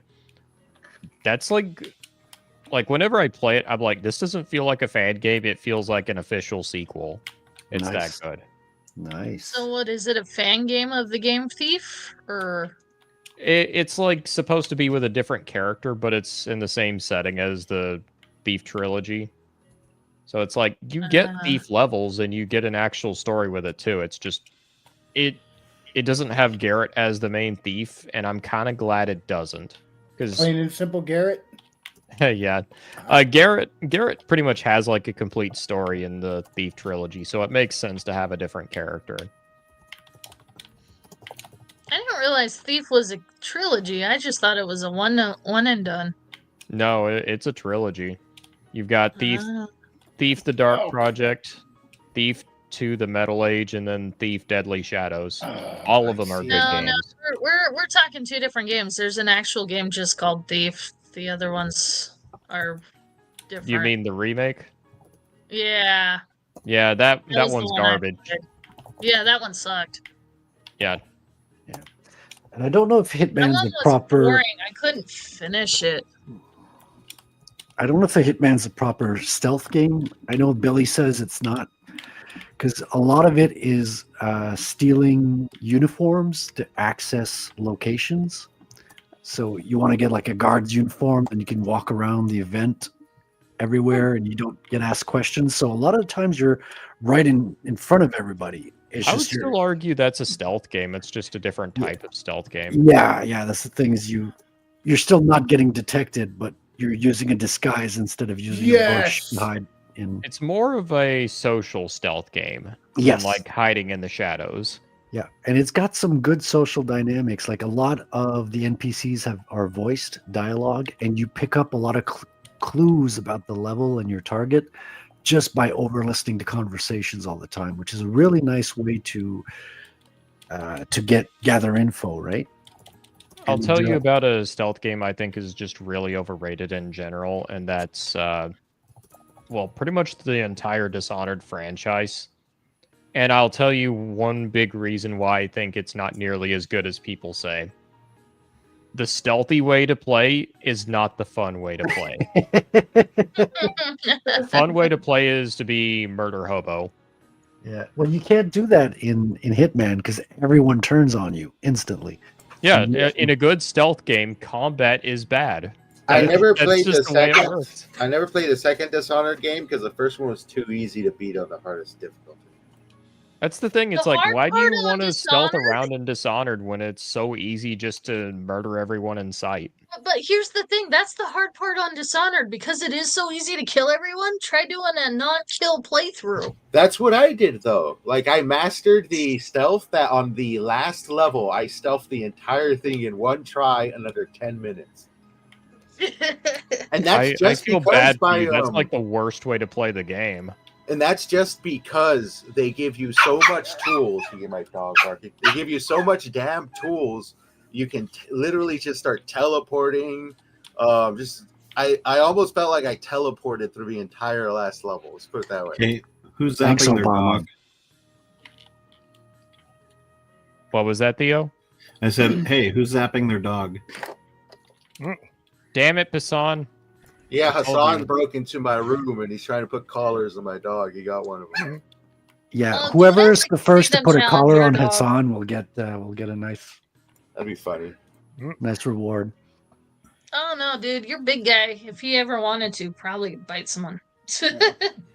You want to know how depraved Team Cherry can be? You know how I've been griping this whole time? I need to find a save in this area, and I couldn't. Yeah. I finally found one. It was a little machine. You put the rosaries in. You know, you got to pay. And the bench will come up, and then it's a save station. The machine's malfunctioning. It won't come all the way up, so I can't save. Oh, that sucks.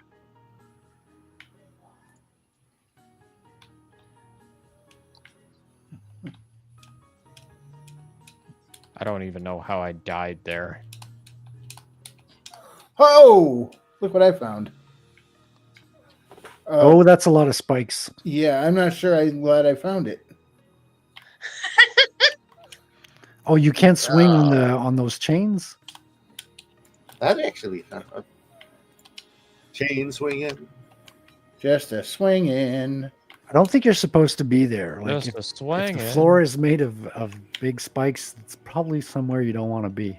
Oh, are you kidding me? This game really doesn't want you to live.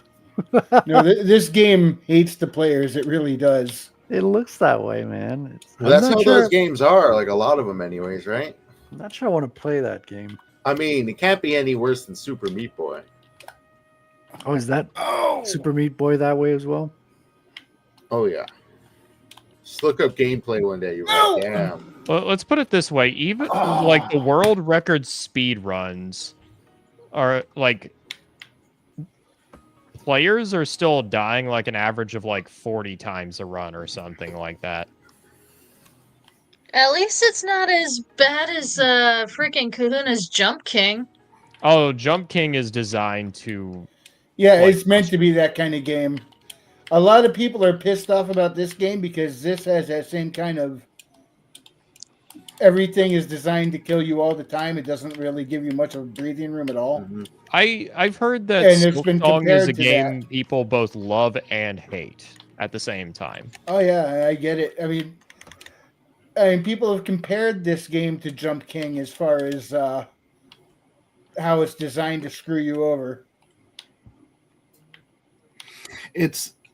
I think it's more common in the indie scene because it's a natural reaction to how easy AAA games are comparatively.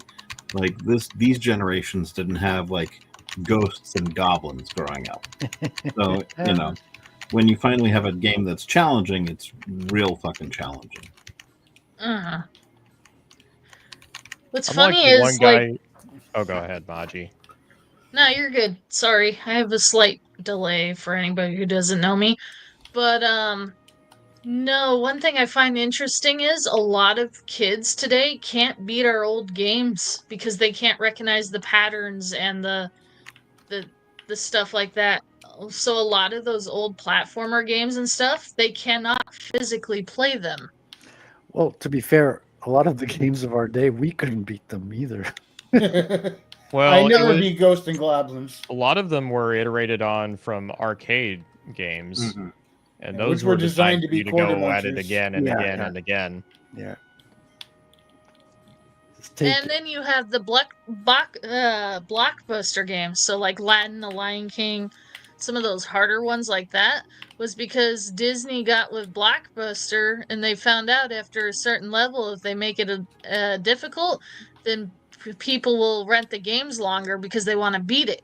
yeah, back when you could rent games.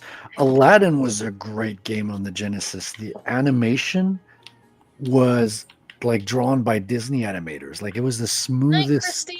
sprite wow. Yeah, animation Aladdin you've was Night, ever Christy. seen. impressive.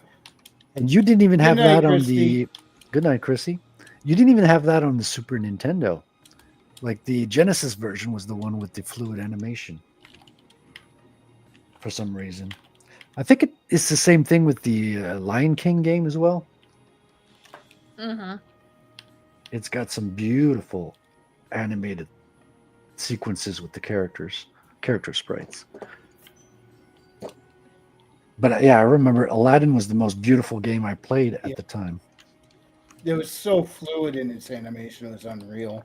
Oh, Yeah, and man, you had a lot remember- of fun things you could Wrangler bonk might off. remember this. Sorry. No, I was just gonna say like you could jump off tents and people's heads and Oh, you know man. fruits and stuff. It was just a lot of interactivity for a game back in the day. Go ahead, Maji. Didn't mean to step No, over you you're there. good. No, Wrangler might remember this. Remember when the Sega came out and Sonic the Hedgehog graphics were like top notch? Yep, I do. Everybody was talking about how graphics probably couldn't get better than that. It's reaching a point where it's like, why bother? You know, We're at a the point where things are- small studios can make gorgeous looking games. It's like graphical fidelity, like it is important, but it's not nearly as important as it once was. I mean, one thing that blew me away with the Hitman game, first of all, the finish looks beautiful, but a lot of games have that. To me, what amazed me with those games was the crowds. Like, yeah, there's one level in Miami. You are in you're at a car race, and it's just crowds of people. You're just walking through crowds through the whole level. Oh yeah, the NASCAR one, right? Yeah, exactly. That So was good. there's a lineup to get inside, and you got to walk through a whole crowd of people, and there's just crowds of people all through the game. You know, speaking of Hitman, I know you were talking about how you listen to people's dialogue. The first level on, I believe it's World of Assassination. Yeah.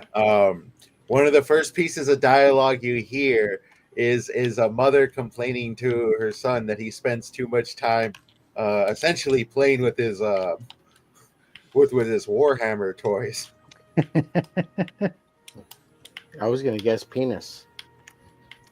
Well, What's that's up, projection, Omer. You're obviously, you need to look within. For He's those, going into hentai honey yeah. buns mode, okay? Yeah. Sorry. Clearly. I'm really tired all of a sudden. I didn't get much sleep last night. No. Yeah, well, This game looks awesome. The one with the little bunny with the ears, with the white mask, the red robe. yeah, but it's a torture to play. Apparently, like it will. There's yeah. a lot of them. Like It will- Cuphead. Cuphead looks nice and cute. Oh, Cuphead's a fun one, yeah. That's the one that looks like 1950s animation. I've seen that. Yes. You want to know the easiest game ever created? And I'm totally not being facetious here. Pong? The original Ninja Gaiden. Oh obviously. yeah. Easy. That was a fun game. Easiest game I ever played. Yeah. I beat at least 1 and 2. I think I beat the third one as well. Who's ready for Haley Star Bad Kitty? Haley Star Bad Kitty. All right. Did you guys know that book was supposed to be a game? Wrangler Yep. for book 3, you just need to call it Haley Star Chonky Kitty. And it's just the villain is literally just like a bigger version of Bastet. Oh, a chunky Bastet. That's Yeah, funny. Chonky Bastet. Now, is this book PG-13, rated G? I've been saying it's all ages. It's very much PG. like PG. Yeah. PG. It's not written by the Lord Otter. So Well, I'm telling you, the sexy bit with Karist is vital to the plot. Okay. I'm sure it is. Otter, I gotta start pimping your book, and your trailer's freaking awesome. I love that trailer, dude. No! Check it out, or else no. I'm done Yeah, with this for I'm very tonight. hyped. Back for that. it, or you're woke. Exactly. It's funny because this second book has another illustration where it's just Lady Booty, and this time around I was like, I'm actually not trying to be provocative with it. It's more just kind of like artistic. It's there to just be there, you know. Then it's like I have like at least half a dozen people going, "Oh my god, look at that ass!" I'm like, damn it. This is where Silk Song has put me tonight. Hell yeah, look at that ass. So, Otter, what made you pivot into erotica? Well, simply put, my villains are erotic. It doesn't get any more complex than that. Mainly, they're depraved sons of bitches. Ethan, huh? What's up? Sasportas. You sure it wasn't all the ridiculous images I post in the voice chat? Soon the comic will be fulfilled. And Wrangler, 313 pages on book 1. No, book 2. Wrangler, is that Hayes? 500. That's not my cat. Oh. Yeah, book 2 is the bigger one. Book 2 is a chunker. Oh, it's it didn't mean 500. for it to be, but it kind of had to be. Soon Rattel will be funded lady and the voice. comic will be What a fulfilled. good kitty. Mwahaha. Oh, look at the kitty. The kitty. Look at that pussy. Thank you. Sorry. Ignore my dumb jokes. Oh shit! Did you call it a bussy? Look at Yeah, that I bussy. did. Yeah. Have you ever been to a Boosie's? A Bucky's? A Bucky's? Oh, look at those eyes. Wow. That stare. That's how I imagine my buddy Aaron going to that comedy show, pretending to be special. Oh, look at that face right there. Oh my God, look at that. That's adorable. Yum, yum, yum, yum, yum, yum, yum, yum. I shall call him Mini-Me. Mini Mew. Frederick? By the way, Otter, did you notice what music's playing in the background? No, I can hardly hear it. What is it?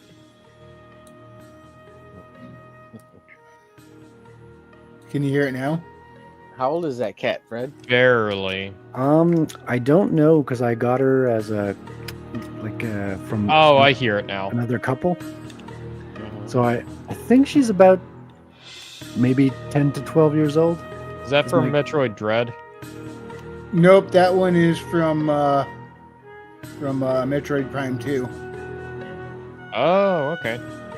Is it? That's a remake. Oh no, you're right. That's the Dread one. Not my bad. Here we go. Yeah, that's the Dread one. There you go. That's the Metroid Prime 2 one. That's my favorite. Otter knows his Metroid. I haven't played Dread, okay? That one's on the list of games I still need to play. Wait, you still somehow know the music from it? I too know a little something about Metroid Prime's music is fucking amazing, and you will not convince me otherwise. The whole trilogy music's amazing.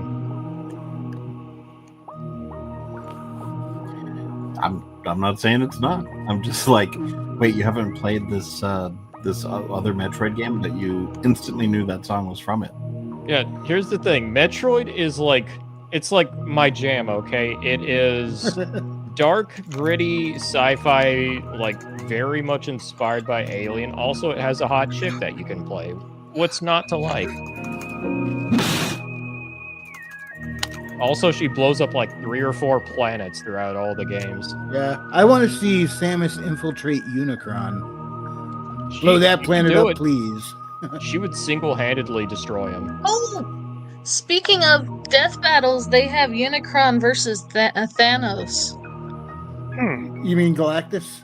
Or Galactus, sorry, wrong one. But yeah, that one turned out pretty cool, actually. If you guys are familiar with Death Battle. Sorry, squirrel. Prime 2 Squirrel. isn't my favorite Metroid game, but it probably has my favorite Metroid story. Then again, I haven't played Dread, so I don't know what I'd think of its story. Dread's story pretty much wraps up the mainline series. Oh, does it? Yeah. But okay. now recently, a few days ago, Death Battle did Buffy versus Blade. That was pretty cool. Oh, nice. I'm still very doubtful about Metroid Prime 4. I hope that game's good, but I have I my do doubts. too. As much as I'm kind of like, for the most part, done with Nintendo. Like I said, when they first announced Metroid Prime 4 was starting production, I got a Switch for that game. Yeah. Just Nintendo's ticked me off. I'm not getting a Switch 2. I'm pretty much done with them, but I will see it through. I have the Switch. I got it for this upcoming game. It's available on Switch 1, so I will get Metroid Prime 4. And after that, I'm probably pretty much done with Nintendo for now, because I just their anti-consumer practices have gotten way too out of hand. I think it was you who said that a lot of this is because Iwata died. I'm pretty much convinced you're right. Yeah, I mean, a lot of the Japanese corporate culture is like this. They're just to an extreme. Yeah, here's the thing, like, and Gunpei he's the one who actually kind of came up with the Metroid series. He's the creator of the Game Boy. Gunpei was the original creator of the Metroid.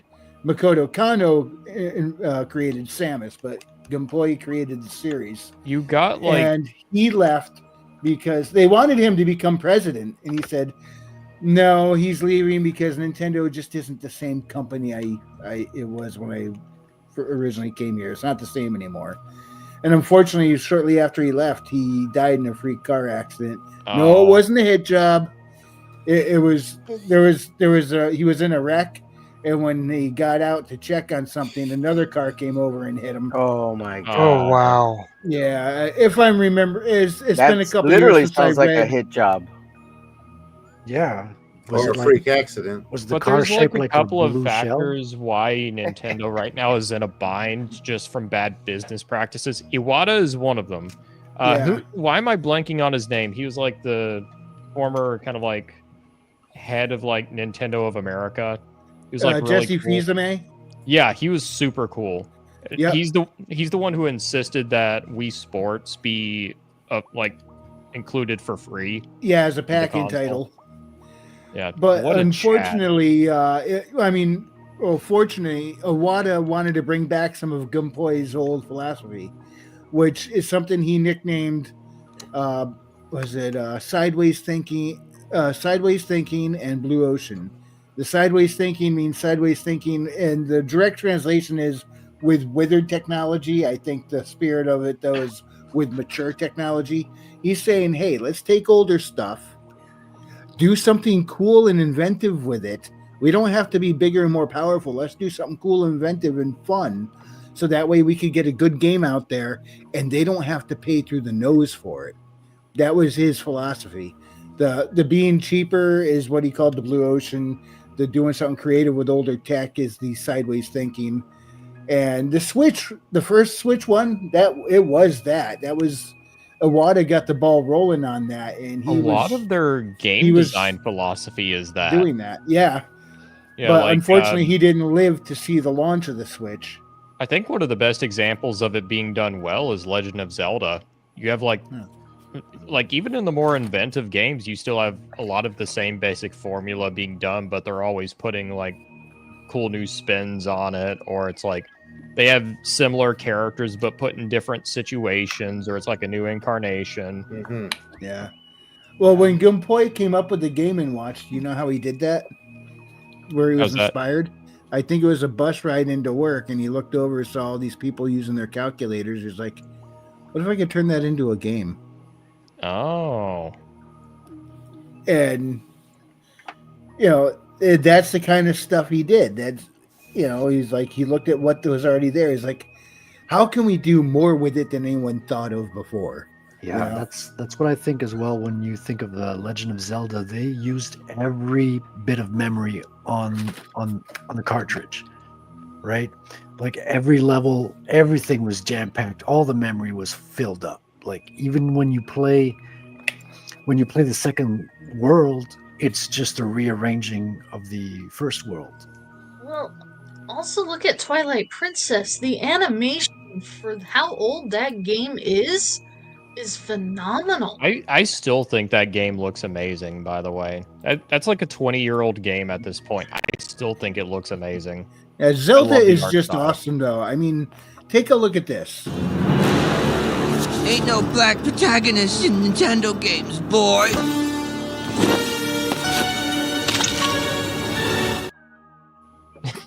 Oh, jeez. Disavow. I want to fuck Zelda. I mean, we all did, to be honest. Twilight Princess was awesome. That was a fun game. It might actually be my favorite. I think it only drops the ball in like the last couple dungeons. Which game? Twilight Princess. Oh, the Cloud World? Yeah, the Cloud World Temple I kind of hated, but No, I everything else like was that good. one. It's the Twilight Temple where the game starts kind of going downhill for me. I've never played that. Oh. That's the only Legend of Zelda game I passed. Loser. Yeah, Wait, you that makes a played all loser? the other Alright, yeah, Legend of thanks. Zeldas? I don't know, man. I was able to Majora's beat Mask. Adventures of Link and Link to the Past. Majora's Mask wrecked my childhood because that game is timed. If you don't beat it within the time limit, it's Oh game over. man, Yeah, that game is punishing. It's like harsh. really punishing. to do that to a kid, it's pretty harsh. I love Majora's Mask, but I hate it at the same time just because of that time mechanic. It's really punishing. I hear a lot of people say A Link to the Past is really one of the best ones. For like a 2D Zelda game, I'll agree with that. That was the last one Guys? Zelda game I played. Oh, go for it, Wrangler. Sorry. I Or think you did broke we up lose there. Wrangler? He might be roboting. And that's the last time we heard of Wrangler. So they released got for to him. the Zelda birthday Skyward Sword. That game was broken as all hell. I could not finish that one. I actually like Skyward Sword. I think the main reason why a lot of people hate that game is one, they don't like the motion controls. Two, Fi was really intrusive. I didn't mind Fi. It was literally came down to mechanics because of the motion. Yeah. I didn't mind it, but I can definitely see why a lot of people hated it. Like it, Worse, I they- understand. They re-released it for the Switch, so I was hoping that it wouldn't be so Have a talent buggy. for finding. No, it's just as bad. Yeah, like I know people are also a little divided over Breath of the Wild, even though I love that game. Mm-hmm. It's a game I love for the game, not the story. It's like probably one of the worst Zelda stories, but like gameplay wise, it's doesn't really amazing. have a story. It does, but it's like for one, you have to discover it. Two, it's kind of generic. Like Yeah, it felt very seen it. it felt like generic anime. Like that was the impression I got. It's like other Zelda games have a bit more kind of like, I don't know, they have a bit more character to them. They'll experiment with some really fun ideas. This one, it's like there's a bit of mecha going on, and then it's just you have these generic archetypes of characters from like each race in Hyrule. Yeah. Also, Zelda Really? is kind of sort of a bitch in that game, even though everybody simps over just for one camera shot. It's Yeah. the butt angle. That's why everybody simps over Zelda in that game. And then Tears of the Kingdom, I couldn't finish that one. I Not haven't even- played it. I'm honestly not interested in playing it. It's very drawn out and boring. Mm-hmm. For me, it just looks bloated. Like For me, Breath of the Wild is kind of like where I think the story just kind of needs to end. I'm like, that's a fine ending right there. Well, maybe not the best ending, but I'm fine with the ending there. Yeah. You can fit so And many then they got groceries in that ending. the battle royales, like the Hyrule Warriors, which shouldn't have never been made. It's like one long practice fight session. What were you saying, James? I wasn't saying anything. Who I was said- speaking? I said you can fit so many groceries in that ending. Oh. Also, how dare I mix you up with James, Theo? Yeah. Yeah. So, favorite Zelda game? Let's go. What's everybody's thoughts? Twilight. Link to the Past. Good choices. Good choices. Ocarina of Time. Real good choice. The Legend of Zelda. The original. OG? Yeah, I go Nice. back to play that one from time to time. I still love it. Nice. Good Well, game. I'll tell you what, I do have some disappointment in A Link to the Past because I really liked what they were trying to do, but I thought the gameplay delivery was subpar. In Link to the Past. No, in Adventures of Link, Oh, in Zelda Adventures. 2. I Yeah, got the dungeon designs were lousy. The combat sucked. Has anyone played Link's Awakening? I have. Well, did you more think? accurately, I played the remake they made for the Switch. The Wii Not- I'm not the biggest fan of how the remake looks, but game-wise, it's pretty solid. I know that one's a lot of people's favorite. It's not mine, but it's a solid game. As soon as Zelda jumped to 3D, I just didn't follow. I still will play Ocarina of Time every now and again, like once every 5 years or something like that. That's You know how what? When I was get with- back inside, I got to play that Africa by Toto on the Ocarina of Time instruments. Yeah, that's really fun. And I'll do that before we close out. how I was original with the original Assassin's Creed, but Ubisoft has just pissed me off so much. Even though I can play them offline, I just haven't. Which games? The Assassin's Creed games, the originals. Yeah, I bought the whole freaking series recently. I've only played Black Flag so far. Finished it a couple of weeks ago. And I'm looking forward to trying out the other ones. I know they get a lot of criticism. I mean, all of them, but it's weird. Like, I've never seen a game, because I've watched so many videos where people rank their favorite to their least favorite Assassin's Creed. And it's all over the place. Like, some people's worst game is other people's favorite game. And I'm like, why? See, Go yeah, ahead. no. My favorite's Syndicate, and everyone hates that one. Yeah. Well, you see, the one that I think is the worst is everyone's second to last game, because everyone has a different most hated game, but the second to last is always Valhalla. So I figure Valhalla is really the worst because it's always second to last. Whereas a lot of people's worst games, like you say, Syndicate, will be other people's favorite games. I've heard other people say their Syndicate is their favorite as well. I'm looking forward to playing the one in Paris. That was the most hated one. Brotherhood. Or No, Unity. That was the one that had the most buggiest release. And, That one had an awful release. Yeah, Yeah. Save that one for last. and it still has some bugs, but there's a community of modders that have kind of improved its quality. But I know what to expect. The fighting is weird. Like, you have the timing of button presses is very different from the other games and stuff. But dude, the parkour over the rooftops of Paris looks like a lot of fun. Well, here's the thing. So, because they did all those scans for that game, they used the scans. Ubersoft donated all their digital scans to the rebuilding of the Notre Dame Cathedral. Yeah, I heard about that. They had The Nostradamus Cathedral, where they will tell the future. They had Ubisoft the- are very much famed for that.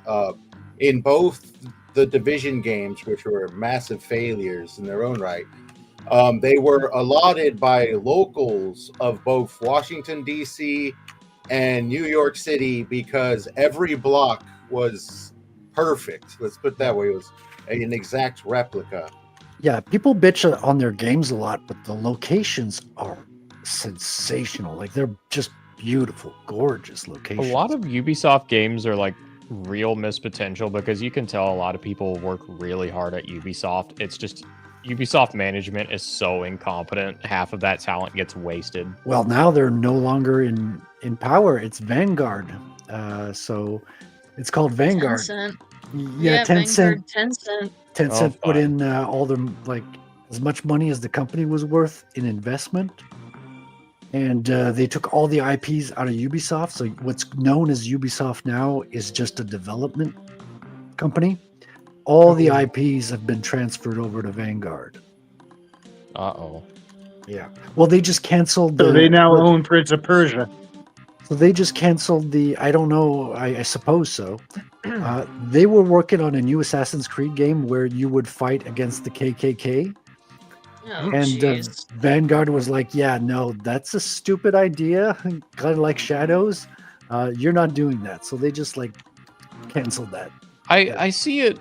So I see that idea either being done very well or very poorly, depending on Here's who's the problem, in the though. writer's chair. Most people forgot that they had that kind of concept with Liberation.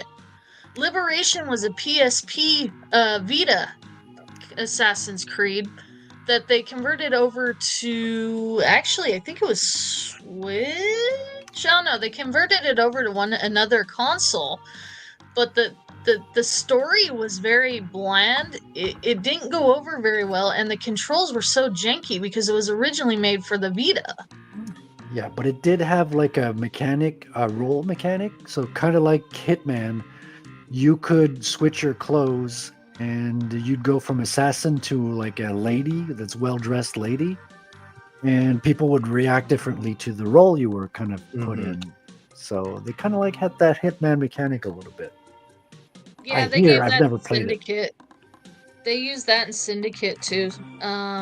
They transferred that one over with that one. Nice. Yeah, I bought Syndicate as well. I'm looking forward to playing it one day. Some parts of it look fun too. Like, you know. Okay, so one thing I liked about Syndicate that was different from the others is Syndicate is based around two twins, Edward and I forget what his sister's name is. But the way they have it set up, they have exact opposite personalities, but the way they behave, you get a feel that they're actually siblings. And it was written in a way that you can actually believe it, where Edward's like, she's trying to go the more traditional assassin. He's like, you know what? Let's make a gang because it's during the textile revolution. And so he's trying to do like the gangs of New York style, but gangs of London style. So he's very brawly and it's just different aspects to it. Yeah, and you can GTA the horse and buggies. Yes, you can. You just trains, reminded me. actually. You just reminded me I need to play more Red Dead 2. I really want to play more of Yeah, that I haven't even played it yet. It's on my Steam Deck and it's installed and everything, but I have so many games I have to discover. I know some people who prefer the first game. I'm going to disagree with them from what I played of 2. It's like, yeah, 1 is more direct and fun. Like, it gets you into the action sooner. 2 is the more immersive game, and it's also the better written game. Oh, nice. 1 has some really stupid moments in it. I'm not going to say 2 doesn't, but 1 is really heavy-handed with some shit, whereas 2 is a lot... You can tell they put a ton of work into the writing in the second game. And the dialogue is like I'll say Red Dead 1's dialogue was really, really good. Red Dead 2's dialogue is top-notch. Here's the problem. They killed Red Dead 2 with their currency. They did. I'm really just talking about the single player game, not multiplayer. Yeah, that's a different story altogether. Yeah, they unintentionally killed it. All they wanted to do was milk you for all they could. Instead, they killed. They're trying to milk their audience like a lusty millennial maiden and a minotaur. Okay, that's it. That's where the street. That's enough for today. Enough internet. I'm done. Yeah, don't get the ranting on the state of Minotaur. literature is hurting. It's so funny. Book Talk is hilarious because you get all these ladies on TikTok going like, "Oh, I am reading the most wonderful and captivating book so far. It's a book about milking minotaurs." I'm like, you know, once upon a time, literature used to be considered a fine art, and this is what's replaced it. Yes. No. Here's the thing.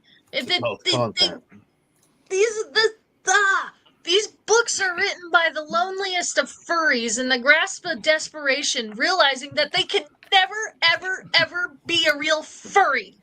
Actually, from what I understand, the furries were calling out the chicks at the convention for this stuff. Yeah.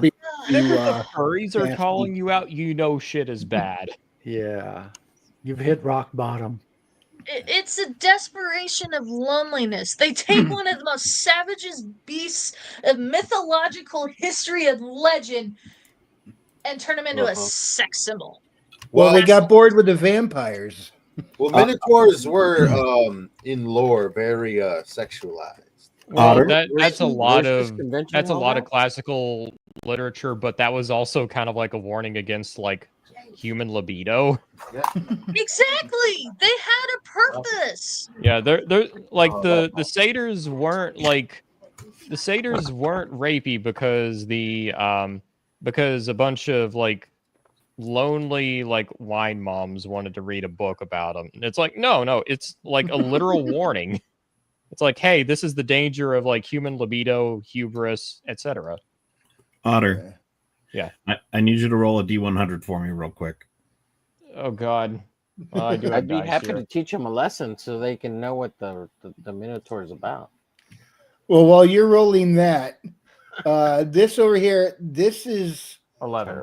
This is the YouTube channel Big Fat Frown. This came out, what was it, 3 years ago. Wow, he still has a 3DS. This is Africa by Toto, and he played it on Zelda instruments. Sorry, the sound compression is going to take away from some of this, but this is really cool, so check it out.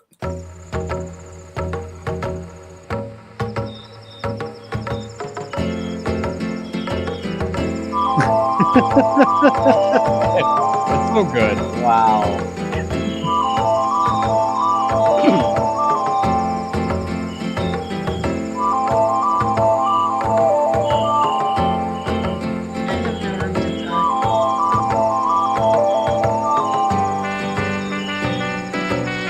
You guys are familiar with Warframe Octavia? My Octavia sings the Route to Romulus. I heard you say Wartime Octavia, but I didn't hear the rest. Keep in mind, Majora's Mask is like the darkest game in the whole series. Is that the one where Link's actually dead and doesn't know it? That's a theory, but yeah.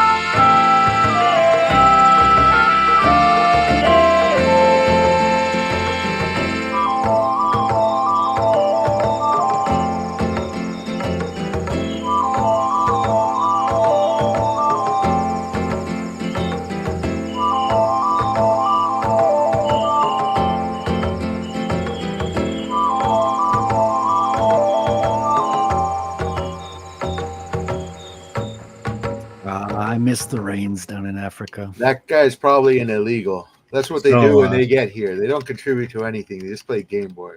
Otter, what did you get? Wait, what was that about me? I heard Otter, something. what did you get? 11. You are a brazen strumpet. Amazing. Oh, are you rolling on the? Are you Yep. rolling on the harlot table? Yep. Oh God, I have that. I have the advanced DMG over there. I can roll it for you if you so wish. I have it in front of me. All right, you roll this time. Okay. 73.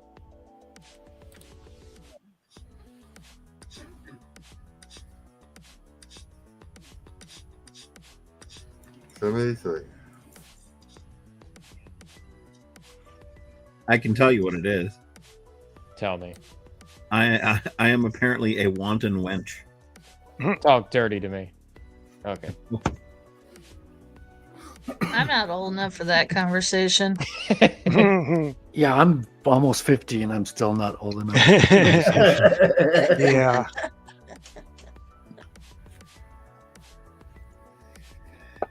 Well, There you go. There she is.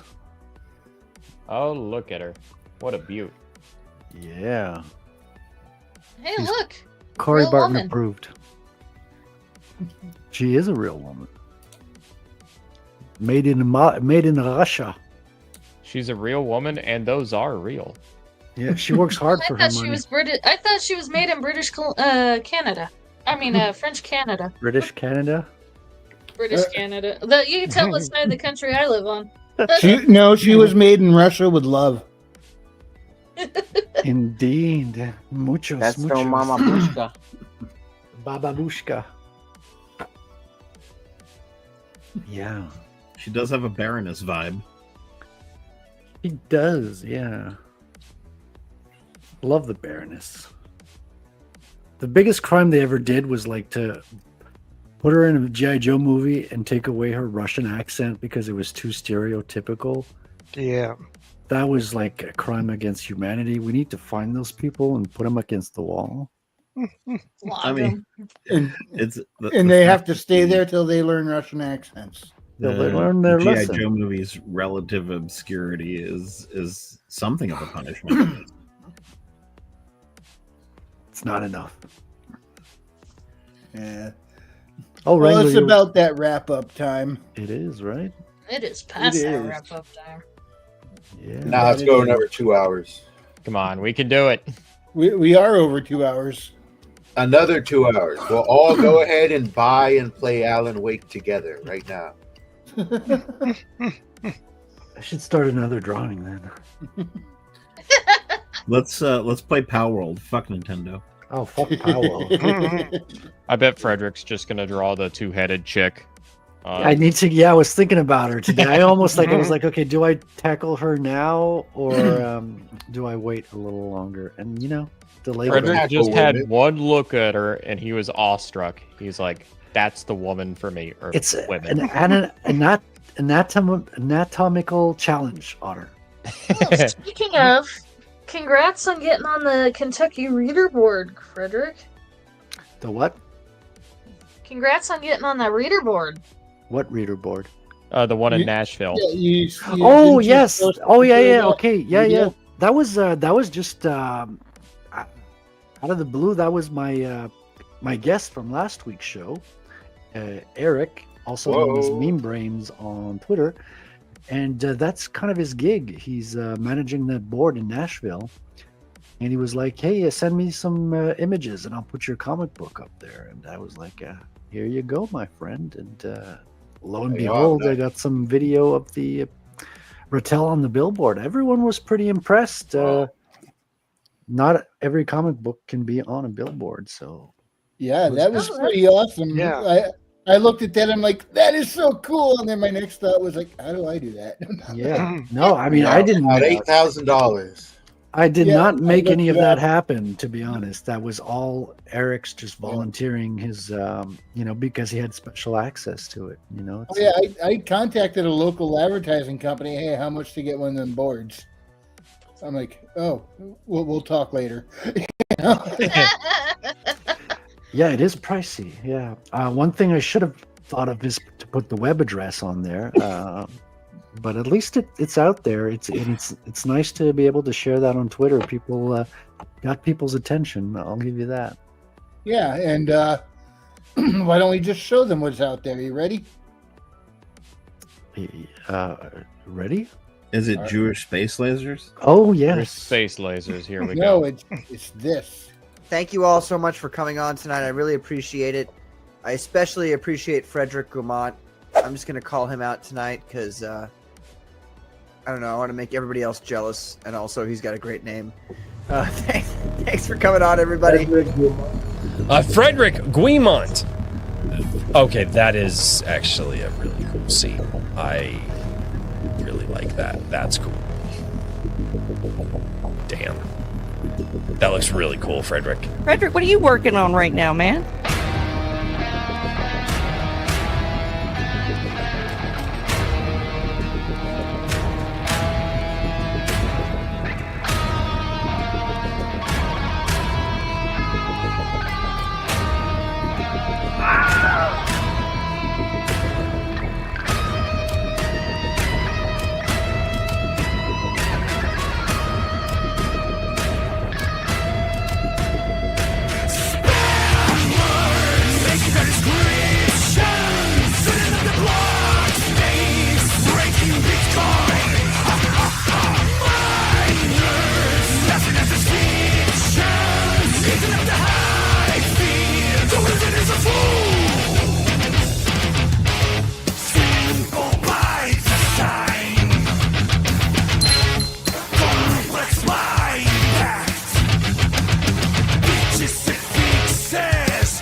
There you have it. Yeah.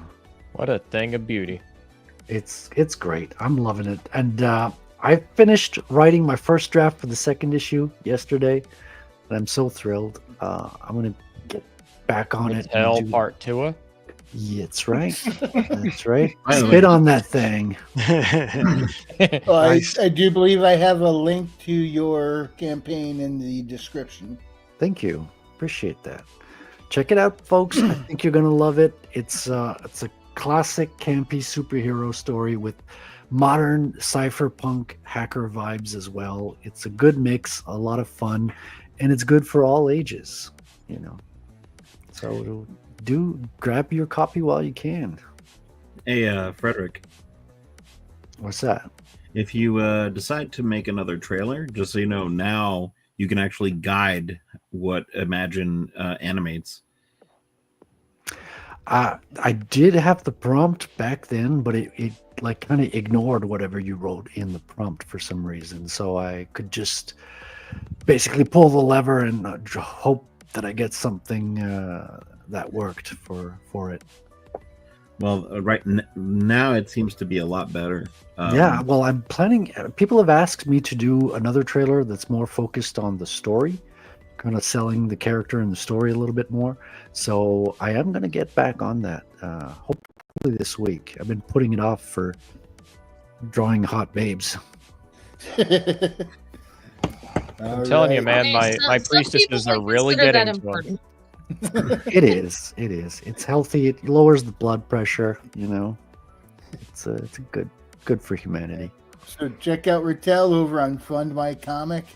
And what was the other place? Geyser, was it called? Geyser.fund/project/Rattel. So if you want me to get Bitcoin instead of dollars, you can support me there. It takes credit cards.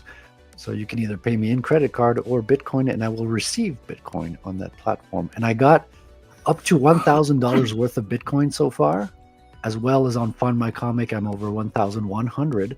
And that means we passed 2 stretch goals, folks. So everyone's going to be getting 2 trading cards. So Sweet. a Rattel trading card and a Razum, the hot Russian babe trading card. And I'm including people who are supporting in digital format only. They will still be getting physical trading cards in the mail.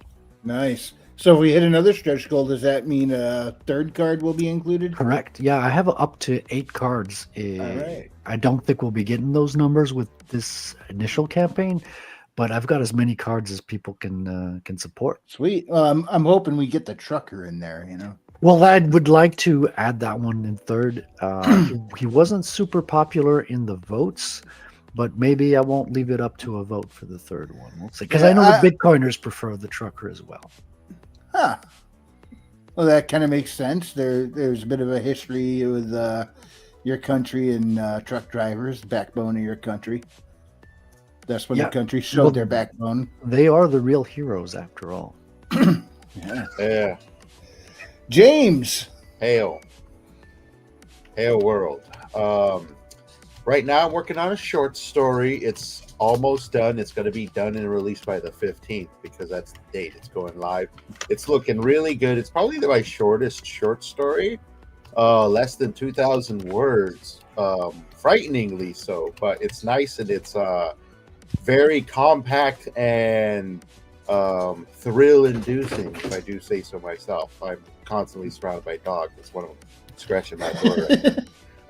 But you can follow me at worldwithoutendlore.substack.com. I'm working on another short story series that's almost completely finished. It's yet to be announced. You can see a trailer for it on the website. Thank you all. You could catch all that at worldwithoutendlore.substack.com. All right. And whoops, didn't switch. Let me try that again. There we go. Otter, shall we start with your trailer? Yes, please. Oh.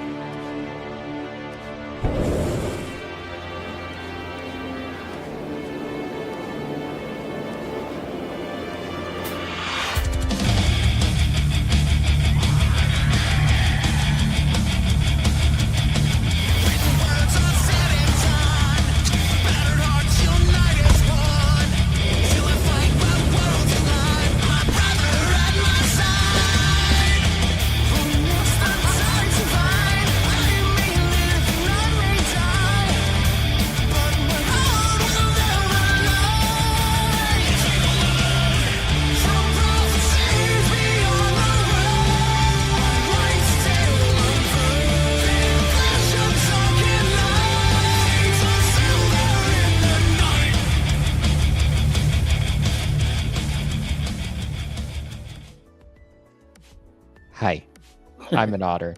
I have a book to sell. Hell yeah. 2 books, in fact.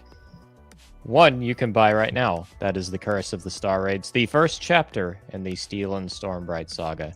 Buy it now, or else the otter will squeak at you, rather menacingly. Wait, there are people who haven't bought your first book yet? I know you're out there, and I'm watching you. So, if you want to see some athletic teats, then you should buy my first book. It's also a legit good book. As for my second book, The Shadow of Twin Moons, which you just saw now, it is coming soon here on October the 31st, aka Halloween. If you want a rather spooktacular time, grab it, buy it. With both Frequency. hands? With both hands. Frequency. I've actually got like a rare deleted scene from Otter's book. I'm gonna DM it to you now if you want. Oh no. Uh-oh. Uh-oh. Oh boy. If you want to throw that up as there. bad as Billy Bob, man. It might be. I DM'd it to you there, Wrangler. Billy Bob's to get us in trouble. Not once has he ever gotten us in trouble. No, pretty damn close. He's just had me worried most of the time, but not once. Not once did he push it over. The only time I got a strike against my channel was for something RH Snow said. And what she said wasn't even all that bad. It was just YouTube, you're weird. That troublemaker RH Snow. Speaking of which, I need to bring her on for the release stream for The Shadow of Twin Moons. I want to have a nice live stream. Oh my god. I will I will be on Friday nights on Halloween, so hopefully I can get on your stream after, depending how long it lasts. Well, it's actually going to be on Thursday night, the night Oh. before it releases. I should be free. Yeah, so the idea is Thursday night is going to be a talk stream between me and several others. Basically, kind of like a low-key interview if you all want to learn a bit more about everything that went on behind the scenes with the Shadow of Twin Moons. Whereas Friday is going to be full-on horror gaming. Can you tell us why you deleted that scene that I just sent over to Frequency? Oh, well, NDA, I can't say anything. Okay. And we will be having Okay. Otter as a guest on Proof of Comics on the 21st. So hopefully we'll get to learn a lot about his writing process as well. Yeah. I'm also going to be on Jack Lost Lore Scholar's channel here on Wednesday. Not directly going to be talking about my book, though I'm definitely going to make mention of it. We are going to be talking about world building, also elf titties. All right. Luvapor. Oh geez. I guess I've got a Substack, luvapor.substack.com. And I haven't put an article on there in a minute. I've got an article percolating about the value of a modern liberal arts education versus just reading the Harvard 5-foot shelf of books. You know, but nothing. Yeah, I'm not really. I don't create anything. What a pitch! Yeah. All right, Raven. Yep, I'm still working on writing whatever it is that I'm writing. But in the meantime, check out Herman P. Hunter's The Revenant and the Cult. Book 1 and Book 2 are both out there, and they're pretty good. All Buy his right. book. Omer Glitch. You can find me everywhere on the web over at Omer Glitch. The website is up and running, GarciaDesigns.com. Also added a forwarding domain name, Killer Pencil Comics. All over the place on the web. Make sure you hit the bell so you know when everybody on the panel goes live. And let everyone know that we will win. And by we, I mean me, and I mean the group over here on the panel. Life is a beautiful thing. And make sure like I said, you like, share, follow, and subscribe earlier. I do a show on Wednesday nights for the adults. Not that it's adult rated or anything like that. It's just we talk a lot of shit, say bad words, and get pumped on the hump. And it's called the Hump Day Show. And make sure you join the Discord so you can become part of the Omer Glitch Army. And then I'd like to give a Love Lotion Power Punch to everyone on the panel and in the chat. Woohoo! The Love Lotion Power Punch. No hentai honey buns tonight. Closing that account. But we do have Maji tonight. Maji. Oh, geez, that's a that's a way to go, I guess. Hi, I'm Maji. I have really nothing special to shill right now, so have a good evening. Thanks for. I have a book, but it's still in the final stages because reasons. All right. It's the final draft blues. No, I'm just making some slight last-minute altercations against my editor's best judgment. Nobody ever does that. Not at all. Not like yours truly. All right. It's because it is so close to being a family book. I might as well just take the step and make it a family book. So. Well, you want to at least give us the title of that family book? I'm still debating on the title, but it has something to do with Shalar and these hooligans in the chat here, actually. Partially to blame. I mean, there's an otter. There's a minotaur named Hunter. There's a weird-looking orange and white. It's got a minotaur. It's going to sell. It's got an orange and white, menacing-looking saber-toothed tiger that we sometimes see just chilling in a box. So But no, it started off as a gag. For anybody who doesn't know, it started off as a gag gift with these hooligans, and well, it actually evolved into a real story that is actually, I think, turned out pretty damn well.